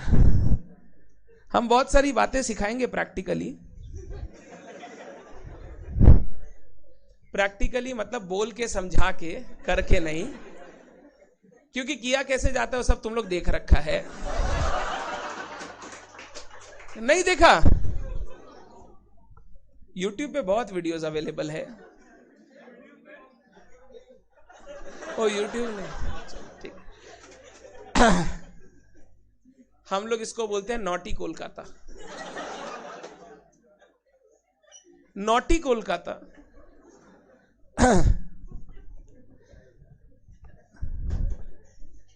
এর থেকে ভালো কিছু নেই। हाँ, तो डोंट बी नॉटी। हम जो बोल रहे हैं उसका डबल मीनिंग नहीं लेने का, बहुत प्योर हर्ट है हमारा। डन। पहले बता, सिलेबस, पेपर पैटर्न और बुक्स के बारे में सारा बात क्लियर है? पक्का? एक बच्चे की क्वेरी आती है, नंबर 1, सर क्लास एक्टिवेशन वगैरह कैसे करना है? Don't worry about it, basics चलते चलते सब तुमको मिल जाएगा। सारे कम्युनिकेशन हमारे रिटन में होंगे, चाहे वो मेल से हो, चाहे वो टेलीग्राम ग्रुप पे हो, चाहे व्हाट्सएप हो। हमारे एप्लीकेशंस में थोड़े ऐसे सिस्टम है कि हम आपको अगर क्लास में इनरोल करेंगे ना, तो आपको इमीडिएटली व्हाट्सएप का एक नोटिफिकेशन आ जाएगा कि आपको इस क्लास में इनरोल किया गया है, आपका ये सब है। तो व्हाट्सएप पे भी कम्युनिकेशन होगा, नंबर सही देना, ईमेल सही देना, ईमेल में भी कम्युनिकेशन होगा। जैसे आज की क्लास का मैंने ईमेल कल आपको शूट करवाया था सारे बच्चों को कि कल क्लास होगी, ये लिंक है, ये लिंक है, ये सारा है। Email, WhatsApp and Telegram written communications are better than verbal, क्योंकि वर्बल याद नहीं रहता है कौन क्या बोला था, इसीलिए सब कुछ रिटन में रहेगा। टेलीग्राम ग्रुप 100% ज्वाइन कर लेना, वहां पे ही सारा ज्ञान होता है। कोई दिन क्लास नहीं होने वाला है तो भी नोटिफिकेशन वहीं जाता है कि भाई आज क्लास नहीं होगा। होता है तो हम बार बार नोटिफिकेशन नहीं भेजते कि आज क्लास है, आ जाना, आना है तो आना, नहीं आना तो मत आना।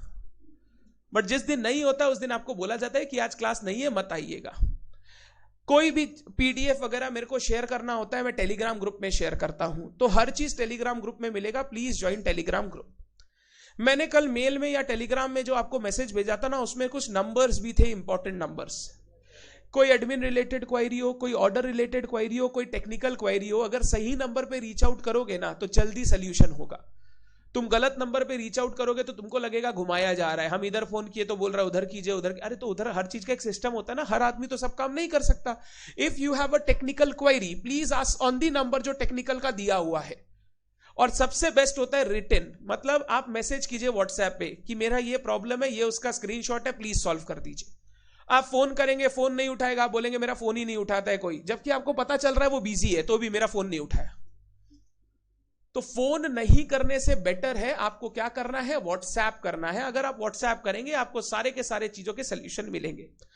कोई कारण से कभी किसी चीज का सोल्यूशन नहीं आए, डायरेक्टली कम टू मी और नवनीत सर और एनी अदर सर जो आपको पढ़ा रहे हैं। मेरा मैं पर्सनल नंबर दे देता हूं, आप हमेशा व्हाट्सएप कर सकते हैं। रिप्लाई जब मैं फ्री होता हूं तभी करता हूं। 8910676928 is my WhatsApp number. 8910676928 is my WhatsApp number. And चिंता मत करना, सारा नंबर तुम लोग का मेरे पास सेव्ड है। तो कुछ लिखोगे मेरे को पता चलेगा कौन लिख रहा है, क्या लिख रहा है, तो हम आंसर हमेशा तुमको नाम से ही करेंगे। जैसे फॉर एग्जाम्पल, नंबर बोलूंगा नहीं, चिंता मत करो। अभी एक बच्चा मेरे को सुबह फोन किया था, वत्सल। कौन है वत्सल? कोई बच्चा मेरे को फोन किया था, वो वत्सल है, उसने मेरे को फोन किया। तो मेरे पास ना सारे के सारे बच्चों के नंबर सेव्ड रहते हैं। तुम जब भी फोन करोगे हम हमेशा तुमको नाम से एड्रेस करेंगे। जैसे तुम्हारा नाम अगर साहिल है तो नाम साहिल से बोलेंगे साहिल, नाम राम है तो हम नाम से बोलेंगे राम, क्योंकि मेरे पास सारे नंबर सेव्ड रहते हैं जो भी बच्चा मेरे यहाँ इनरोल करता है। वो इसीलिए सेव करते हैं ताकि जिससे कम्युनिकेशन आ रहा है हमको पता चलना चाहिए वो कौन है। सीए इंटर वाला है, सीएमए वाला है, सीए फाउंडेशन वाला है, नहीं पता चलता तो आधा क्वेरी तो ये पूछ लेता भाई है कौन तू। इसीलिए तुम्हारे सारे के नंबर्स हमारे पास हमेशा सेव्ड रहते हैं, सो दैट हम आपकी क्वेरी जल्दी कर पाए, एड्रेस कर पाए। कभी किसी बच्चे को ऐसा लगता है ना कहीं उसका क्वेरी एड्रेस नहीं हुआ, 1 दिन हो गया, 2 दिन हो गया, कोई बता नहीं रहा है, directly reach out to me with proper explanation of your problem. भैया मेरे को ये प्रॉब्लम है, ये स्क्रीनशॉट है, भैया देखो ना सॉल्व नहीं हुआ। और बोलने का जरूरत नहीं है 4 दिन से कर रहे हैं, हुआ नहीं, सब नहीं लगेगा। बोल देना भैया थोड़ा सॉल्व करवा दो ना, हो नहीं रहा है। पहले मेरे को मैसेज मत करना। अगर कोई बच्चा मैं देख रहा हूं बिना बोले मेरे को मैसेज कर रहा है, मैं उसका रिप्लाई नहीं करूंगा। मतलब टेक्निकल के पास नहीं जाके मेरे को बोल रहे भैया मेरा सॉल्व कर दीजिए, क्या फायदा उसका? जो जिस चीज के लिए पर्सन है उसको काम दो भाई। तो वो टेक्निकल वाले के पास पहले रीच आउट करना, नहीं हो तो मेरे को बोलना, मैं फास्ट ट्रैक करवा दूंगा। बट डायरेक्टली मेरे को रीच आउट मत करना, क्योंकि फिर मैं रिप्लाई नहीं कर पाता हूं। डन। हर चीज वेरी ट्रांसपेरेंट, वेरी लूसिड। हम लोग आपको एज अ कस्टमर नहीं, as a student, as a brother, as a sister देखते हैं। एंड वी ऑलवेज ट्राई जितने भी बच्चे हैं उनको हम सर्व कर सके। कभी कोई गलती हो जाए तो माफी नहीं चाहिए, एड्रेस कर देना, हम सॉल्व करवा देंगे। ठीक, मैं हमेशा क्लास के बाद भी अवेलेबल रहता हूं, मतलब तुम्हारी क्लास खत्म होगी तो ऐसा नहीं है हम भी निकल जाएंगे। I always stay here for 15-20 minutes, जब तक आपके डाउट्स खत्म नहीं होते। कोई भी तुम्हारा डाउट हो हमेशा आके पूछ सकते हो। जो बच्चे लाइव एट होम कर रहे हैं वो चैट्स में डाउट पूछ सकते हैं, मैं देखता हूं, और जो आंसर करने लायक चीज होती है मैं खुद ही आंसर कर देता हूं। और जो बच्चे गूगल ड्राइव, पेन ड्राइव में करते हैं वो भी अपनी query time to time Telegram group में रेस करना, हम लोग सॉल्व कर देंगे। हम अकेले नहीं, हम लोग। देखो एक मजेदार बात बताता हूं। एक होता है डाउट सॉल्विंग, जहां आप मेरे से डाउट सॉल्व करवा रहे हो। अगर सोचो किसी का डाउट आप सॉल्व करते हो तो आपको कॉन्फिडेंस बढ़ेगा या नहीं बढ़ेगा? और आपको ऐसा लगेगा क्या कि हाँ भाई ये मेरे को याद है, ये वाला चीज ऐसे बोले थे। अगर टेलीग्राम ग्रुप में कोई भी क्वेरी आती है, आप उस क्वेरी का आंसर कर सकते हो, बट सर टेलीग्राम में आपने हमको ना बंद कर रखा है, हम लोग बोल नहीं सकते सर। हम लोग हमेशा एक ग्रुप और बनेगा जहां पे डाउट फोरम रहेगा। उस डाउट फोरम में सब बच्चे कुछ ना कुछ, सब बच्चे बोल सकते हैं, मतलब आपके लिए मैसेजिंग ऑन रहेगी, बट बेकार बातें वहां गुड मॉर्निंग गुड नाइट हम लोग को नहीं करना है। वहां पे कोई भी बच्चा अपना डाउट पोस्ट करेगा, जो भी बच्चा डाउट पोस्ट किया है आप लोग भी आंसर कर सकते हैं। और अगर आपका आंसर सही होगा तो मैं जाके आंसर देख के मैं उसको पिन कर दूंगा कि ये आंसर बिल्कुल सही है, इसको रेफर कर लेना। और आपसे नहीं होगा तो फिर मैं तो आंसर करूंगा ही। ये इसलिए जरूरी है, इसको हम लोग बोलते हैं थोड़ा इंटरैक्टिव बनाना डाउट्स को। अगर उस बच्चे से डाउट सॉल्व करके किसी को नया डाउट समझ में आता है वो और अच्छा बात है। इसीलिए हम लोग चाहते हैं कि डाउट मिलकर सॉल्व किए जाए। सारे डाउट्स टेलीग्राम के फोरम पे ही सॉल्व किए जाएंगे, इधर उधर सॉल्व नहीं किए जाएंगे। डन। धीरे धीरे हमारा जैसे एसएससीआई का क्यू फोरम है, वो क्यू फोरम पे भी हम आपको डाउट्स पूछने का ऑप्शन देंगे, जहां पे आप अपना डाउट रेस करोगे और उधर जितने भी बच्चे इनरोल्ड है वो सारे बच्चे वहां पे आंसर कर सकते हैं। मैं आपको बता दूंगा कैसे वहां पे डाउट्स पूछना है। फॉर दी टाइमिंग हम लोग टेलीग्राम ग्रुप को ही अपना डाउट फोरम बनाएंगे, अपने हर जगह डाउट नहीं पूछेंगे। टेलीग्राम ग्रुप में हम पर्सनली है, कभी कुछ मैसेज करना हमको वहां से देख के भी मैसेज कर सकते हो। इस नंबर पे करना, इस नंबर पे भी कर सकते हो, कोई प्रॉब्लम नहीं है। डन। और ये मेरा पर्सनल नंबर है, सच में पर्सनल नंबर है, तो फोन मत करना। फोन करोगे हम उठा नहीं पाएंगे, क्योंकि अभी हम तुमको पढ़ा रहे हैं। अभी एक बच्चे का फोन आया, अभी फोन निकाले तो फोन आया, सीए इंटर में 24 मोहम्मद कुछ नाम है, उसका फोन आया, तो हम फोन नहीं उठा पाएंगे, क्योंकि तुम्हारे सामने फोन उठाएंगे तो तुम क्या समझोगे कि यार सर क्लास में फोन में ही बात करते हैं, सर पढ़ाएंगे कब? तो I don't pick up calls, I answer on WhatsApp, I answer on Telegram. कभी आंसर छूट जाए तो वापस एक बार पिंग कर देना, सर एक बार बता दो यार। लाइव वाले बच्चे ट्राई करेंगे फेस टू फेस ही डाउट सॉल्व करवा ले, उनको वापस टेलीग्राम में आने का जरूरत नहीं है। लाइव एट होम और रिकॉर्डेड वाले टेलीग्राम व्हाट्सएप को अपना डाउट का मीडियम बनाए। डन। कैसे पढ़ाई होगी, क्या सिलेबस है, क्या बुक्स होगा, ये सब क्लियर है। टॉकिंग अबाउट एवरीथिंग, लास्ट बात मैं ये बोलूंगा कि हम लोग पढ़ाई ना सिलेबस से चालू नहीं करते। जैसा कि मैंने बोला, अब ब्रिज नहीं रहा between foundation and inter syllabus, अब मेरे को एक ब्रिज क्रिएट करना पड़ेगा। वो ब्रिज क्रिएट करने के लिए सबसे पहले हम लोग स्टार्ट करेंगे कहां से बताओ? Basics of accounting. और बेसिक्स में इतने बेसिक्स पॉइंट्स पर बात करेंगे ताकि एक बार फाउंडेशन में पढ़ा हुआ सारा चीज हम लोगों को याद आ जाए। जैसे ही मेरे को लगेगा ना आपको फाउंडेशन वाली सारी चीज याद आ गई, फिर हम लोग इंटर का सिलेबस स्टार्ट कर देंगे। इंटर के सिलेबस में हम लोग इनिशियली स्टार्ट करेंगे with accounting standard. But accounting standard कौन से पढ़ेंगे पता है? जैसे पहला अकाउंटिंग स्टैंडर्ड आपको पढ़ाऊंगा, बताना बचपन में पढ़ा है कि नहीं? इन्वेंट्री पढ़ा है? इन्वेंट्री तुमने एक पूरा चैप्टर पढ़ा था। अब हम लोग AS2 स्टार्ट करेंगे, वैल्यूएशन ऑफ इन्वेंट्री, पहला AS। फिर मैं पढ़ाऊंगा AS10, जिसको हम लोग बोलते हैं प्रॉपर्टी प्लांट इक्विपमेंट। बचपन में डेप्रीसिएशन कोई चैप्टर पढ़ा था, डेप्रीसिएशन, हम लोग इंटर में वापस पढ़ेंगे AS10। जब तुम लोग धीरे धीरे धीरे धीरे वो फाउंडेशन की चीजें इंटर में वापस देख के अकस्टम्ड हो जाओगे ना कि हाँ मेरे को चीजें कनेक्ट हो रही हैं, तब हम लोग नई वाली चीजें अपनी चालू करेंगे।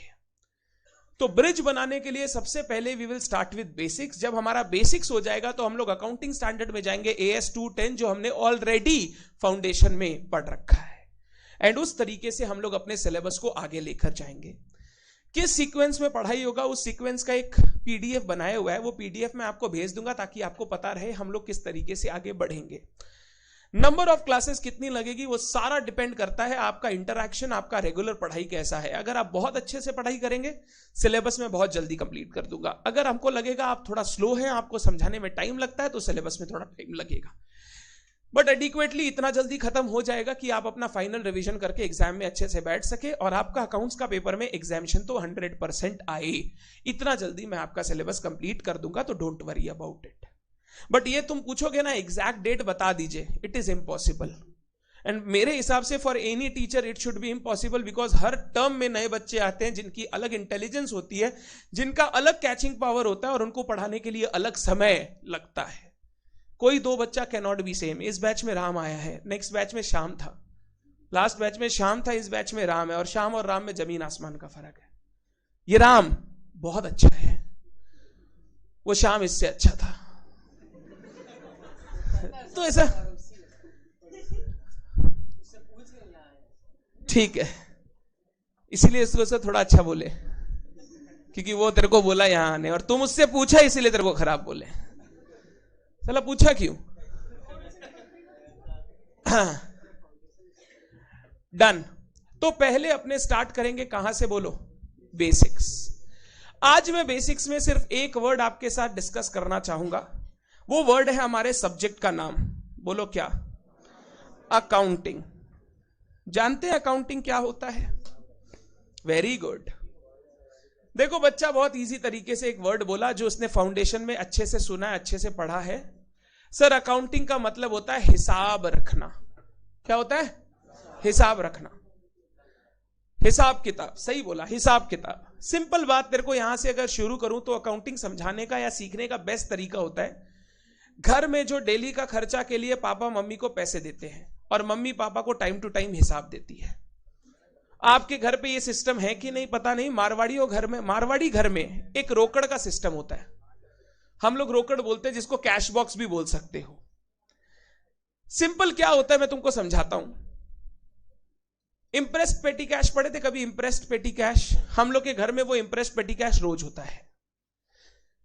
घर खर्चे के लिए कौन जिम्मेदार है? मतलब कौन घर खर्चा करता है? मम्मी करती है।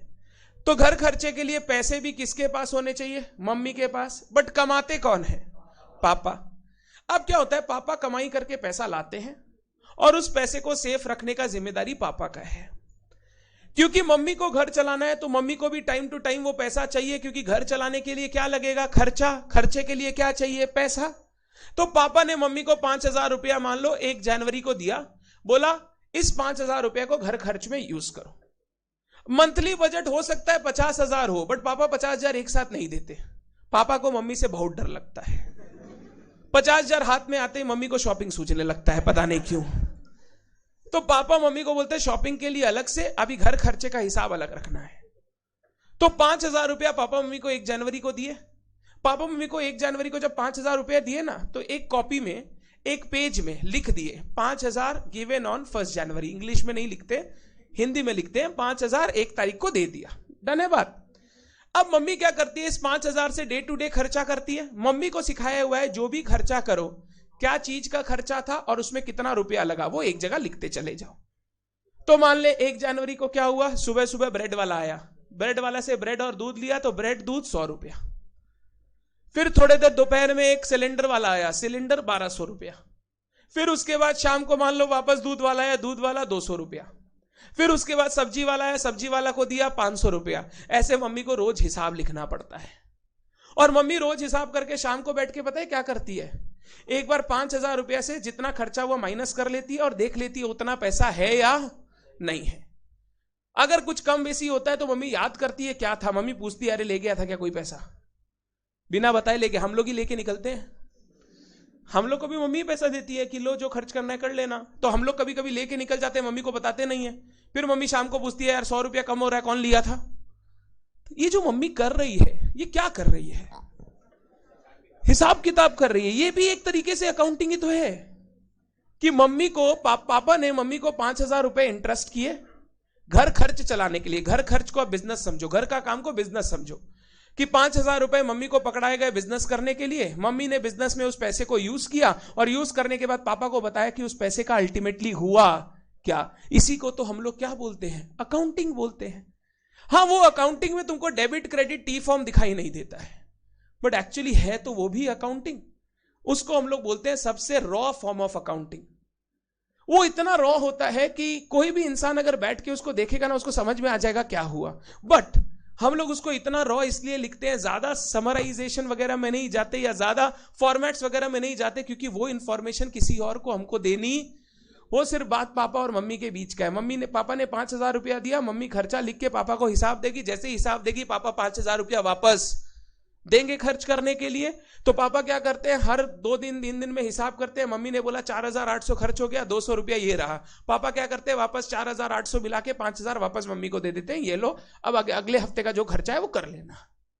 इसी को इंप्रेस्ड पेटी कैश बोलते थे, यही मम्मी मेंटेन करती है। एंड ये भी तो अकाउंट्स ही है, वही अकाउंटिंग हम लोग घर पे देखते हैं। तो अकाउंटिंग अगर किसी को बेसिक लेवल पे देखना है ना, वो अपने घर में मम्मी द्वारा रखा हुआ हिसाब को देखो। हम लोगों ने तो हमेशा हिसाब रखना वहीं से सीखा है, हम लोग रखते नहीं है, ये हमारी बहुत गंदी आदत है। बट मेरे पापा अभी भी अगर हर दिन 200 रुपया भी खर्चा होगा ना, पापा के डायरी में वो 200 रुपया लिखा हुआ रहेगा। मतलब पापा अगर 50 रुपए का टैक्सी में भी जाएंगे ना, तो पापा में तुमको वहां लिखा रहेगा टैक्सी 50 रुपया इस चीज के लिए खर्च हुआ। पानी का बॉटल भी खरीदेंगे तो 20 रुपया का पानी का बॉटल लिखा हुआ रहेगा। पार्किंग का 40 पेमेंट करेंगे तो पार्किंग का 40 भी लिखा हुआ, क्योंकि पापा को लगता है कि उन्होंने बहुत मेहनत से, एंड रियल में उन्होंने बहुत मेहनत से पैसा कमाया, और वो एक एक रुपया उनके लिए 1-1 लाख के बराबर है। हम लोगों ने वही पैसा बहुत इजीली कमा लिया, क्योंकि हमारे पास हमेशा पापा का सपोर्ट था। तो हमने क्या किया, हमको धंधा शुरू करना था, पास फेल का कोई डर नहीं था, क्योंकि अगर धंधा में कामयाब ना भी होते तो पता था कि पापा के बिजनेस में जाके बैठ। बट जब पापा ने बिजनेस शुरू किया था, पापा के पास कोई बैकअप, तो उनके लिए 1-1 रुपया जो कमाया हुआ है ना, वो बहुत बहुत बहुत ज्यादा हार्ड अर्न्ड है, इसीलिए उनका हिसाब बहुत अच्छा है। और हमारे लिए क्या है, हर चीज बहुत परोसी हुई मिली थी, तो हम लोग ज्यादा हिसाब, पापा बोलते हैं 500 रुपया दिए, कहां खर्च किया, पापा बस हो गया छोड़ो ना। पापा कभी कभी डांट भी देते हैं, हो गया छोड़ो ना, मतलब 500 रुपया दिए खर्च हो गया, तुमको पता ही नहीं कहां खर्च हुआ। तो फिर हम लोग बैठ के लिखते हैं, बाबा 20 रुपया, लिखना क्यों नहीं चाहते, 20 रुपया का कचौड़ी खाएं, 50 रुपया का डोसा खाएं, 60 रुपया का थम्स अप पिए। पापा ऐसे ही झाड़ देंगे। फरवरी का महीना होगा तो क्या क्या लिखेंगे, क्या क्या लिखेंगे हम बताओ। अरे दीदी ठंड पड़ता है, गर्म चाय वाय पीना पड़ता है। फिर वो 7 दिन का अलग खर्चा, 25 से 31 दिसंबर। तुम लोग कौन सा सोच रहा था, अच्छे, क्योंकि वो बोला ना दिसंबर का, 25 दिसंबर का, तो उससे वहां फिर गए हम। 7 दिन में क्या खर्चा, छोड़ो ना। उस टाइम सब ओडी हो जाता है, ओवरड्राफ्ट बैलेंस, दोस्तों से उधार चलता है। मेरा एक दोस्त मेरे से लिया था, उसके बाद हम उधार देना बंद कर दिए। बैड डेट हो जाता अगर हम समय से नहीं पहुंचते। हम टाइम पे पहुंचे तो वो पैसा दे दिया हमको। वो मेरा दोस्त ही था भाई। उसका नाम था सौरभ झा, हम लोग बोलते थे सौरभ झा लड़की लेके धां। ऐसे ही कोई झा जी को कमेंट नहीं किया, वो मेरा दोस्त को बोलते थे हम, तो उसको ऐसे बोलते थे। बड़ा ही, एक बार 1500 रुपया का उधार लिया भाई। उस समय 1500 रुपया जब हम कमाते नहीं थे तब तो ज्यादा ही था। बाद में पता चला वो 1500 रुपया लिया था क्योंकि उसकी वाली का बर्थडे आ रहा था, उस बर्थडे में उसको गिटार भाड़े पर लेके उसके लिए गाना बना ऐसा, और फिर वो छोड़ के भी चली गई थी। हम पैसा वसूली छोड़ के जाने से पहले कर लिए थे। छोड़ के जाने के बाद वो पैसा नहीं देता, भाई तेरा पैसा मेरे लिए उभरा नहीं, तेरा पैसा बहुत खराब था, इसी से वो गिटार खरीदे थे, नहीं देंगे। तो ये सारा चीज का ऐसा बात है कि अकाउंटिंग अगर बात करो ना, रूट लेवल पे आपको सबसे पहले अपने घर पे अकाउंटिंग दिखेगी। और सिर्फ यही अकाउंटिंग नहीं, अकाउंटिंग जैसे हम लोग तो अकाउंटिंग जिसको बोलते हैं डेबिट क्रेडिट वाली को, इसको अच्छे नाम से बोले तो फाइनेंशियल अकाउंटिंग बोलते हैं। क्या बोलते हैं? अकाउंटिंग सिर्फ एक नहीं होता, हिसाब कई जन रखते हैं। जैसे फाइनेंशियल अकाउंटिंग अलग होता है, कॉस्ट अकाउंटिंग अलग होता है जो आपका एक सब्जेक्ट है, मैनेजमेंट अकाउंटिंग अलग होता है जो कॉस्ट अकाउंटिंग का ही पार्ट है, कॉस्ट एंड मैनेजमेंट अकाउंटिंग। हर चीज का हिसाब जहां पे भी रखना होता है उसके पीछे वर्ड लगा देते हैं, बोलो क्या चीज? अकाउंटिंग। अब जो फाइनेंशियल अकाउंटिंग करता है वो पैसे का हिसाब रखता है, जो कॉस्ट अकाउंटिंग करता है वो कॉस्ट का हिसाब रखता है, खर्चों का, जो एक प्रोडक्ट को बनाने में, सर्विस को देने में उसका खर्चा लगा, वो प्रोडक्ट के कॉस्ट का हिसाब रखेगा। जो मैनेजमेंट अकाउंटिंग करता है वो इन सब चीजों से डेटा निकाल के रिपोर्टिंग करता है, जिससे वो management day to day decision making कर सके। फाइनेंशियल अकाउंटिंग मैं पढ़ा रहा हूं, कॉस्ट नवनीत पढ़ाएगा। दोनों में तुमको एक चीज दिखाई देगा, बातें सर लोग सेम कर रहे हैं, बस दोनों अपने अपने तरीके से, क्योंकि दोनों के अपने अपने ऑब्जेक्टिव है अचीव करने के। नवनीत सर का ये ऑब्जेक्टिव नहीं है कि कॉस्ट कम लगेगा, लोगों को बताएंगे, लोग बहुत खुश होंगे। नवनीत सर का ऑब्जेक्टिव है कॉस्ट को ऑप्टिमाइज करो, वही प्रोडक्ट कम दाम में बनेगा तो कंपनी का प्रॉफिट अच्छा होगा। अब प्रॉफिट अच्छा होगा तो उसको दिखाने का काम नवनीत नहीं कर सकेगा, क्योंकि उसको दिखाने का काम मेरा है फाइनेंशियल अकाउंटिंग का, जो ये बताएगा कि इतना में माल बनाया, इतना में बेचा, इतना प्रॉफिट हमारे घर आया है, स्टेक होल्डर देखो 30% का रिटर्न जनरेट किया है। वही मैनेजमेंट अकाउंटिंग क्या करेगा, कॉस्ट का डेटा लेगा, मेरा डेटा लेगा, और कल हम लोगों को क्या करना है, फ्यूचर में क्या करना है, बिजनेस में और क्या इन्वेस्ट करना है, क्या करना है, वो सारा डिसीजन लेगा। हम लोग जो बात करेंगे ना अकाउंटिंग का, अकाउंटिंग शब्द जो हम लोग यूज करेंगे, we will use the term for financial accounting, जहां पे बिजनेस में होने वाले पैसे के लेन देन का हिसाब हम लोग रखेंगे। और यही फाइनेंशियल अकाउंटिंग सब्जेक्ट जब हम पढ़ेंगे ना, हमको टोटल 3 स्टेप्स दिखाई देंगे। पहला स्टेप बुक कीपिंग, दूसरा स्टेप फाइनेंशियल स्टेटमेंट्स या फाइनेंशियल रिपोर्टिंग, तीसरा step analysis and decision making. Foundation में तुम लोग पता है क्या कर रहे थे, बुक कीपिंग। इंटर लेवल में पता है क्या करेंगे, फाइनेंशियल स्टेटमेंट्स बनाना सीखेंगे। Major part of the syllabus is linked to financial statements. Final level में पता है क्या करेंगे, एनालिसिस एंड डिसीजन मेकिंग। तुम्हारा जो फाउंडेशन, इंटर और फाइनल का अकाउंट्स का सब्जेक्ट है ना, वो ऐसे डिफर करता है। फाउंडेशन में ना तुमको ये नहीं बताया जाता था ज्यादा कि कंपनी ने क्या किया, कंपनी के स्टेक होल्डर को बताओ, इन्फॉर्म करो, इससे क्या इंपैक्ट होगा, इसका क्या इंपैक्ट होगा, इससे ऐसे करने से कैसा होगा, वो सब फाउंडेशन में नहीं था। फाउंडेशन में सिर्फ ये था, ट्रांजैक्शन हुआ है, ट्रांजैक्शन को लिखना सीखो और बताओ कितना प्रॉफिट हुआ, कितना नुकसान हुआ, क्या बैलेंस शीट है। फाउंडेशन में we started with book keeping first. Inter level में बुक कीपिंग की बात करेंगे ही नहीं, क्योंकि वो हो चुका है। अब हम लोग सीधा बात कहां से शुरू करेंगे, फाइनल अकाउंट्स की या फाइनेंशियल स्टेटमेंट्स की, जहां पे हम लोग सारे बुक्स को समराइज करके कुछ ऐसे स्टेटमेंट्स बनाएंगे जिससे हम लोग बिजनेस का सार समझ सके। पूरे साल भर कामकाज करके कितना प्रॉफिट हुआ या लॉस हुआ, साल के एंड में हमारे पास कितने एसेट्स है, कितने लाइबिलिटीज है, कितना कैपिटल है, ये सारा चीज कौन बताएगा हमको, फाइनेंशियल स्टेटमेंट्स। पूरे साल भर में पैसे कहां कहां से आए, उन पैसे को हमने कैसे कैसे यूज किया, ये सारा चीज सीखेंगे कहां पे, फाइनेंशियल स्टेटमेंट्स में। फाइनल में क्या सिखाएंगे, अगर फाइनेंशियल स्टेटमेंट में ऐसा कुछ दिखता है तो बताइए इसका इंपैक्ट क्या है। फाइनेंशियल स्टेटमेंट में अगर एसेट में ये दिख रहा है, लाइबिलिटी में ये दिख रहा है, तो बताइए इसको कैसे प्रॉपरली प्रेजेंट किया जाए, इसका क्या डिसीजन मेकिंग होगा, क्या एनालिसिस होगा, वो कौन सिखाएगा, फाइनल लेवल। इंटर लेवल में हमको सिर्फ फाइनेंशियल स्टेटमेंट प्रिपरेशन सिखाना है। मैंने बोला ना, आर्टिकलशिप में जाने से पहले एक बैकग्राउंड नॉलेज होनी चाहिए कि ये सब चीजें आपको पता है कैसे करते हैं। जो प्रैक्टिकल नॉलेज उसी चीज का होगा वो कहां मिलेगा, आर्टिकलशिप में। और उसी नॉलेज से हम लोग क्या पढ़ेंगे, फाइनल्स का एनालिसिस एंड डिसीजन मेकिंग।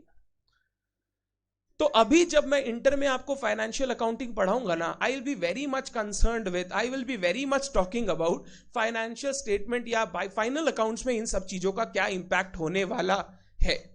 मैं बार बार तुमको जर्नल एंट्री नहीं बोलूंगा। अरे इन्वेंट्री परचेज किया, एंट्री बोलो तो तुम बोलोगे purchase account debit to cash, नहीं बोलना है, क्योंकि इन्वेंट्री परचेज का जर्नल एंट्री ऑलरेडी हम लोगों ने बुक कीपिंग वाले पार्ट में सीख रखा है। पहले जो इंटर का सिलेबस था वो क्या पार्ट था, पहला पार्ट था बुक कीपिंग सीख लो, थोड़ा सा फाइनेंशियल स्टेटमेंट बना लो, कर लो, उसके बाद कंपनी अकाउंट्स में जाना। बट अब जो सिलेबस बता दिया, अब सीधा बुक कीपिंग को पूरा ही हटा दिया है, सीधा वो लोग कहां से शुरू करता है, फाइनेंशियल स्टेटमेंट से।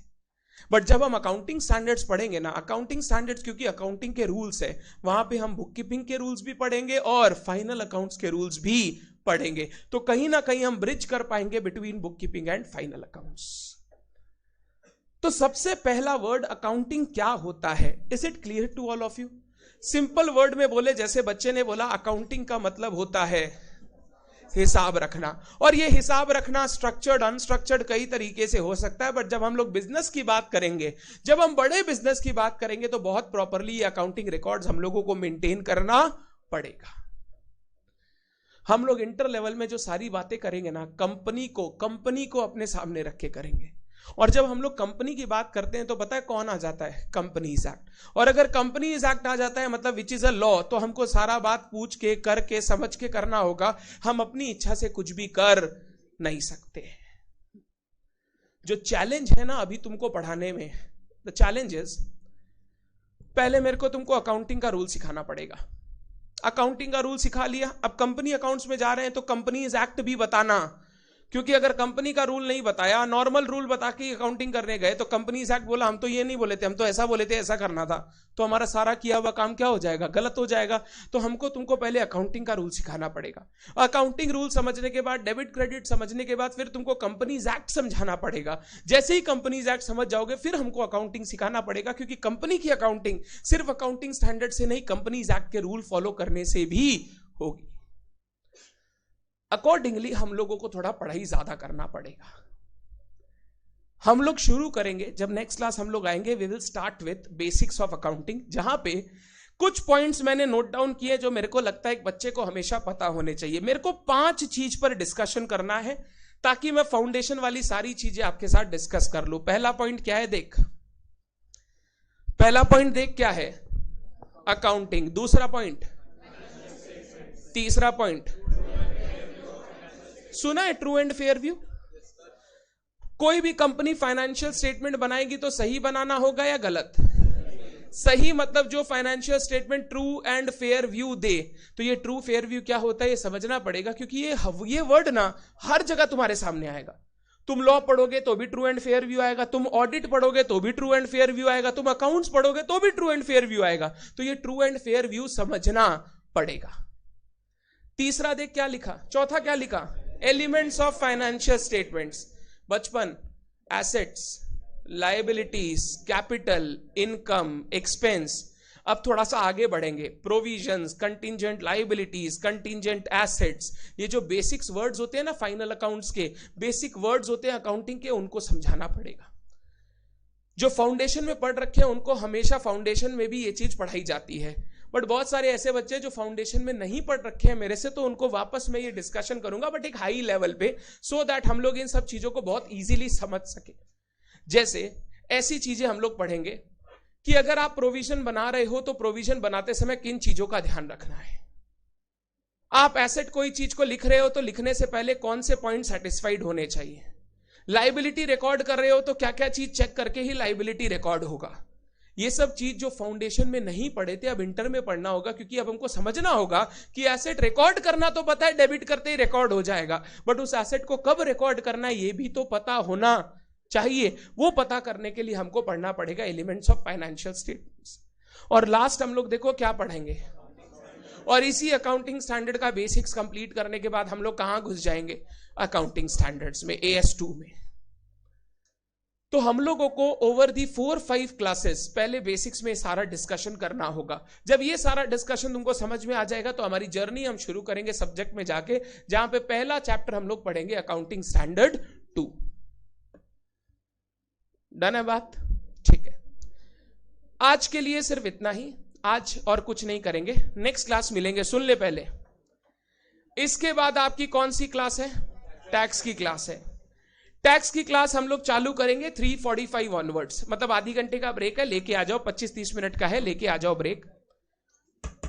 शांति।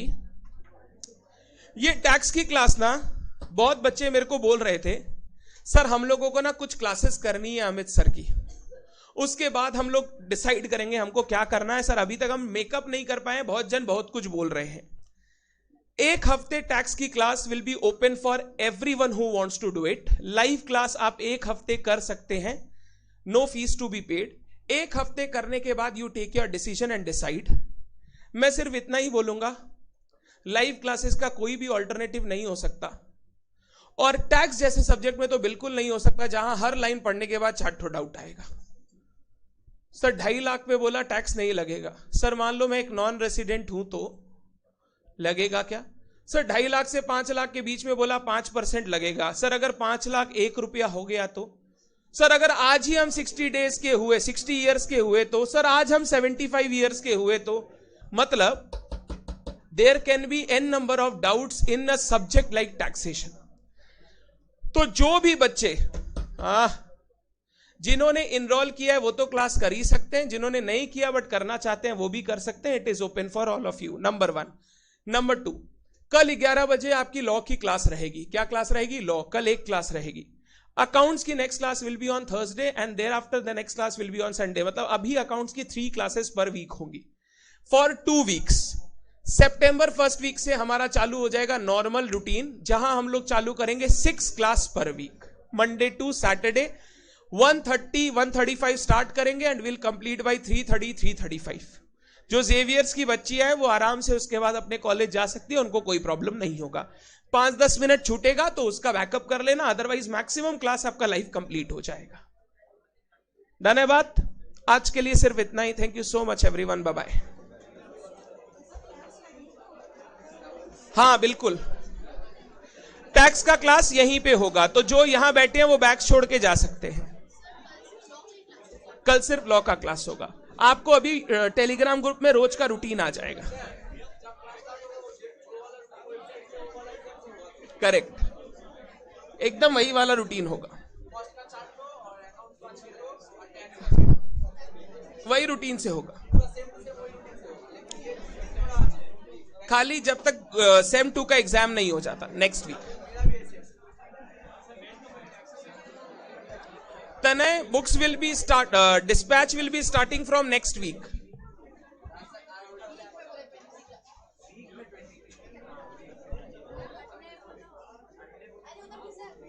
जो सेंटर पे आ रहे हैं उनको बुक्स सेंटर पे मिलेगा, जो घर पे है उनको बुक्स डिलीवर हो जाएगा